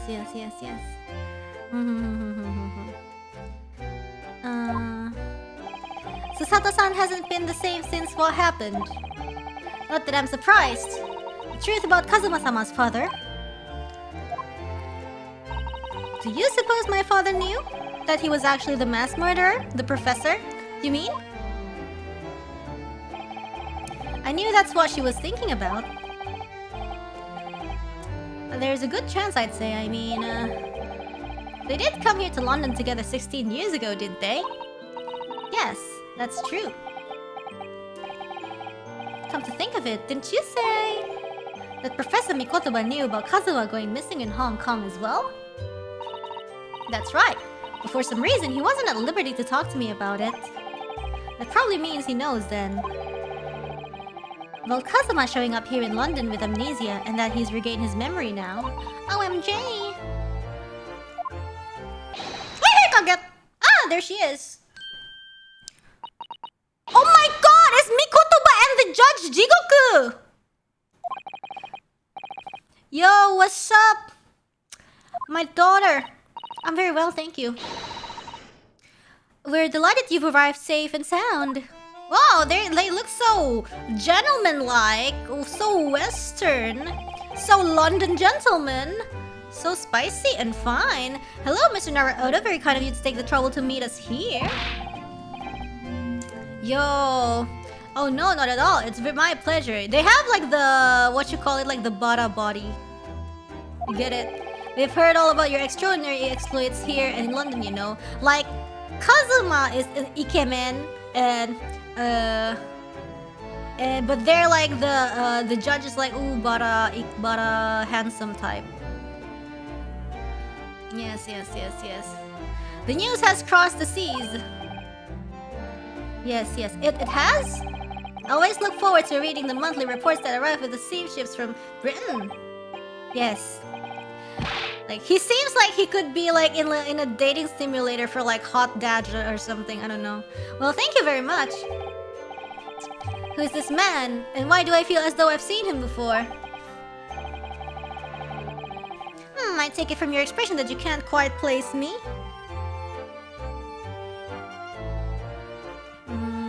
Sebentar ya. I take it from your expression.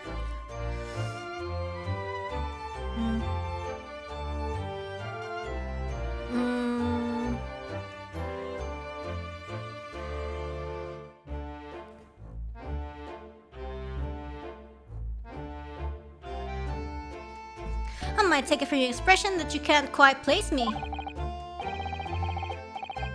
In that case, how about a little reminder, Seishiro? A firm tap should do it. Yes. A firm tap? What? Here we go then. I hereby pronounce. Oh no! The big hammer!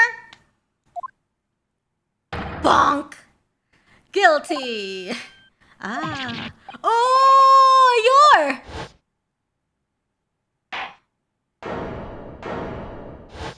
Ah! It's Judge Jigoku!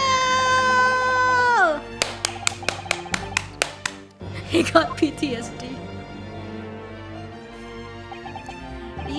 Yeah, he looks like some single dad that lives like in the suburb, like plays with his kids like every Saturday or something. Your Excellency! Hello, Judge Jigoku, how are you? It's been a long time. Good, you've remembered now. That really did the trick. Guilty! Only I was declared not guilty, wasn't I? And there was no laughing at the time. So London again after all this time. Hard to believe it's been 10 years! To be honest, I never thought I'd be back. London is great. I don't know. Okay, it's late and I'm like definitely like not concentrating. Neither did I. London's like great. I only wish that, you know, like I'm a fan of like sunny weather. But yeah, the thing about London is like it takes me a little bit to adjust to like the weather, you know. But you know, it's nice, I think. I want to go to London. I want to go to London. I'm too busy writing fanfiction in your head about hot dads. I wasn't writing fanfiction. I was just like so, I don't know. Yeah, it's all about the weather. You get used to it. I was like, you know, if I ever think about like, hey, do I ever want to say go to school in England or something, and then I think like adjustment to the weather would be tough because I get really gloomy when it's like cloudy. It's really yeah, it's probably gonna be tough for me. At least like probably for the like six months or something.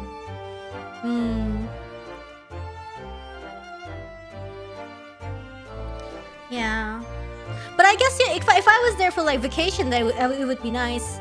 It does take a while to like fly to London though, or like to Europe in general. So if I ever like go, I should have like made the most out of it, like stay for a long time instead of like just, you know, just a short time. And maybe it would feel like make me feel much better because there's not the ratio between the time spent in the actual place and the plane would be like, yeah, justified kind of. Yeah, neither did I. I didn't imagine Japan would ever be invited to an international symposium like this. Though really, I doubt anyone did, to be honest. It's all thanks to you, isn't it, Seishiro? What are you talking about, Eugene? They're on like first name basis, that's so cool. Of course, Judge Jigaku, she must complete the set. He's the other man who 16 years ago came to London with Kazuma's father and Professor Mikotoba. He's the third visiting scholar. Ah. Well, so like so one of them is a serial killer and then these are the other two, I'm guessing? Well, all those passport checks and luggage searches at the border took rather a lot of time, yeah? I must say, I'm very envious of your ministerial status. Like, also, like, how can he, like, survive only bringing, like, one luggage? Like, oh, okay, I guess it depends, like, how long he's gonna stay, though, and if he's gonna, like, shop. I knew you were jealous. Sorry, ministerial status? Yes, didn't you know Seishiro here is also Japan's Minister of Foreign Affairs? It was so cool. It was his personal insistence that allowed you to take Kazuma's place here on this study tour. Guilty as charged! The laugh reminds me of... Gant. Oh, well, thank you very much. He's really every bit as important as he looks. Ah, yes, now, Naruhodo. I received a telegram from Lord Strongheart yesterday. Oh, you did? It appears that some things came to light in a trial you were involved with 8 days ago. 8 days, huh? About what happened 10 years ago. That... tragedy. Oh, he knows. Yes, could you tell us any more about it? Nah, not really, not in the mood. Not really in the mood, guys! I'm in the mood to enjoy London. So how was the voyage here? 50 days at sea is a long time by anyone's standards. But it wasn't as bad as when we first came 16 years ago. Nah, that's true. Then I truly wondered if we wouldn't be drifting in the vast ocean for the rest of our lives. This time we followed the same route as you, so we were able to relax and enjoy the experience. So you stopped in France's beautiful capital, Paris? Oh my god, that's so romantic. They went to Paris? We did, yes, though only for one night. Oh, one night. And yesterday evening we left the port of Dunkirk for Dover. Just in time for the symposium, in fact. It starts tomorrow. It's wonderful that you were invited to attend such an important international event. One night in Paris. I'm very proud of you, father. It's thanks to Seishiro here. 16 years ago, he managed to ingratiate himself with Britain's Attorney General. What's the capital of Paris? P is the capital. I'm sure that's why he was invited, and I suppose you could say I'm something of an appendage by default. Two homies coming to Paris together. A romantic night in Paris with my bro. Speak for yourself, Eugene. You are close friends with a professor of forensic science in a major hospital, wink wonk. Yes, well, I'd rather not dredge all that up, really. Nah, there's been a lot of water under the bridge since then, but it doesn't bring him back. Kazuma's father, I suppose. Kazuma's father. The professor, the killer who took the lives of 5 members of the British aristocracy, was actually Kazuma's father, wasn't he? That's correct. Genshin Asogi. Wow. Genshin. You knew, I presume, father? Yes, he was a close friend at the time. Genshin came to Britain as a police detective who was studying investigative techniques at Scotland Yard. I've never understood what drove the man to commit such heinous acts. It was a closed trial, so the public never knew the truth, and he was executed with little ado. To this day, very few people know what really happened, even in our homeland. But what about Kazuma? Did he know? Did he know the truth about his father? No, of course not. He was told his father passed from sickness. Ooh. However, I suspect he may have his doubts. Oh, why? As you know, I tried to guide Kazuma growing up as if he were my own son. And one day he came to my office at the university and said, "Where's my papa?" I've decided. I want to travel to Great Britain and study there. Do you think he knows he wanted to come here to investigate his father's death? I don't know. But when I looked into his eyes, I didn't know that there was no way I'd be able to stop him. Something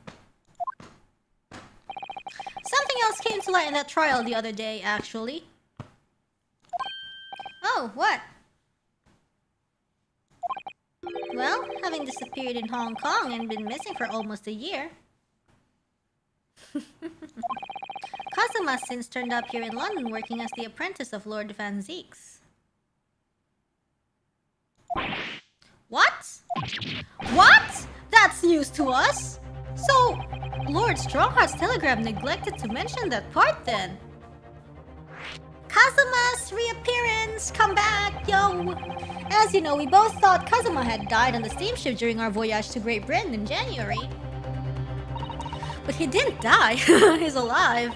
As you knew, didn't you, father? Hehe. In actual fact, no.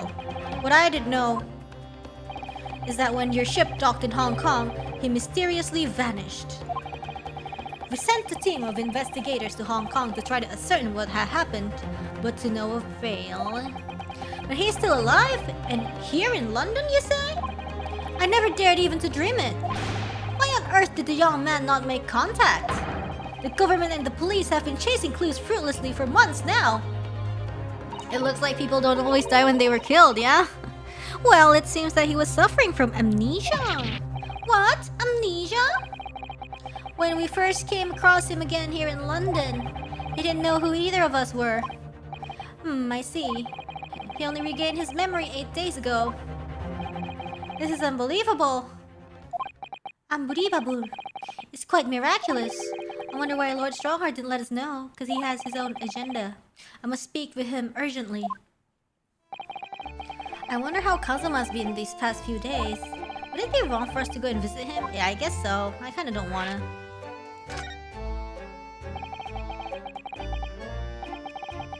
That began 16 years ago now. It's a distant memory, really. It was Yujin here, Genshin Asogi, and myself. We were the OG3. The first judicial scholars from Japan to travel overseas to study. Ocean voyages were not what they are today, I can tell you. 16 years ago, things were tough for their generation. Your father was an exceptionally fine medical student at Yume University at that time, you know, young lady. Yes, grandmother told me. He went to do research at a great London hospital to study autopsy, practically unheard of in Japan. Yes, it was an eerie place, sandwiched between the back of a prison and a burial ground. Not more talk of graves. Very often, there's no one willing to deal with bodies following autopsy work. So you see, autopsy labs have something of an unavoidable relationship with graveyards and prisons. Headlines: 1 out of 3 top scholars are mass murderers. Oh no, not my cup of tea at all. Do you remember that Scottish prison governor? Kanan his name was. He was a good man. Yes, but then of course, in our 6th year here, everything changed with that dreadful case. When Genshin was arrested for a series of the most gruesome murders, I simply couldn't believe it. I'd known the man for years. I was a witness at the secret hearing and I tried to speak in his defense, but you went a little too far and ended up facing charges yourself, didn't you? Oh ho ho! Well, suffice to say that after that trial we were sent back to Japan. There was nothing more we could do to save Genshin. He was a lost cause, sadly. Oh no, so sad. But also he murdered people, so deserved, I guess. Well, if you'll excuse us now. Yes, I'd like to get this trunk up to my room as soon as possible. Oh, I'm so sorry. I shouldn't have held you up here for so long. I'll call for the porter then. Just wait here. Ooh, speedy Susato.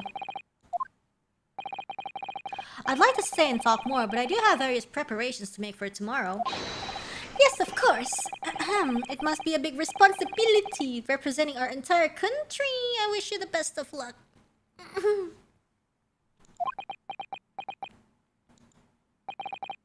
Naruto, I hope you'll keep an eye on Susato for me. Keep looking after her, as you obviously have been.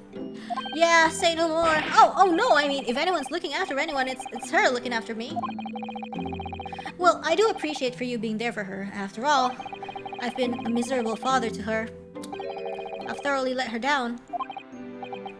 What do you mean? Well, it was 16 years ago that I started my long study tour here in Britain, as you know. The very year Susato was born. Ah, yeah, it's like Lamau, I left her for study. Yes, I heard. The birth of my daughter was the most joyous event of my life, but... well, sadly it was accompanied by the most tragic event of my life too. Susato-san hinted at something like that. It was a rather turbulent time at home. Anyway, I won't bore you with the details. The point is, I became rather less dependable than befits a grown man. And it was then that Seishiro offered me the opportunity to study here in Great Britain. I was too worried about you to leave you behind. So perhaps I was a little heavy-handed when it came to persuading you to accompany me to London. So that's what happened in a nutshell. And that's also the reason why I now feel compelled to give my daughter as many opportunities as I dare. Though the world does not readily afford young women such things, I must say. Hello? I completely understand. Professor? What's he? One other thing, Naruhodo. If I may be so bold, I have a favor to ask you. What? Really? What is it? Well, the thing is, hey. Wait! What? You look familiar! Miss Susato. Now then, allow us to take your bags. Allow me to take your bags. One moment, if you please, porter. Oh, of course, sir. That machine around your neck is the camera, I believe. Quite right, sir. Just 5 shillings for a lovely photograph to commemorate a wonderful stay at the hotel, sir. Well, I think given the occasion, we could justify the expense. Yes, of course. Oh, that's cute. He looks nervous. Aw, sweet photo. I'd like to thank you for coming with me, Mr. Naruhodo. It's really made Father very happy, I think. Oh, well, I'm pleased then, but we were interrupted before. Professor Mikotoba was about to ask me something. Shall we return to Baker Street, then? I expect Iris will have some delicious tea waiting for us. Yeah, let's go! I'm getting more and more anxious about Kazuma, though. Perhaps I'll try to meet with Lord Strongheart later and ask after him.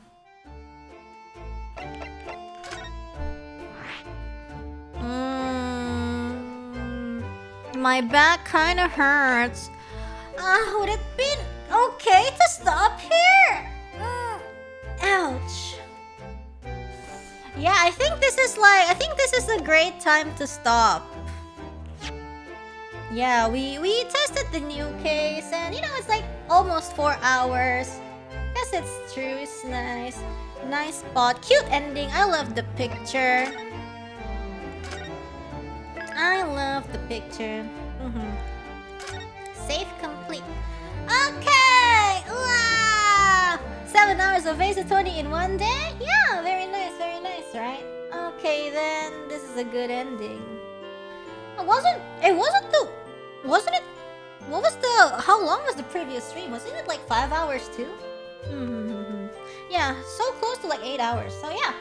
Thank you guys for watching! My supers will may be read probably like in the Saturday. So yeah, how many chapters left? This is the 4th and the last chapter is the 5th. But I have a feeling that the 4th and 5th chapter is gonna be really long. So we probably still have like a bunch of streams to go through. Yeah? We play for 9 hours for real? Okay. Yeah, thank you guys. Tomorrow I will not be streaming in the morning, so I will be streaming at night. Yeah. And it's also gonna be like pretty unstable because I have some things to do, like, things that I can't really make sure of, but if you guys really want to follow me on my schedule, because I can't really, sometimes it's so vague that I can't really update, please follow me on Twitter if you want closer updates when it comes to my schedule. Yeah, like for the stuff I do write YouTube announcements sometimes, but like for the most part I do it on Twitter usually, if it's like super like guerrilla or something. Yeah, my Twitter is there, over there, Pavolia Reine. Thank you guys. Yes. Terima kasih sepertinya. Thank you so much. It's really fun. The last case has really got me hooked. Yeah. I think onwards to this point, I feel like there's this like main story that we're gonna be like unfolding, and it's super cool. So yeah, see you in the next day's attorney. Terima kasih sepertinya. Thank you very much for your attention. Salam merakyat, everybody. Bye bye. Hehehe.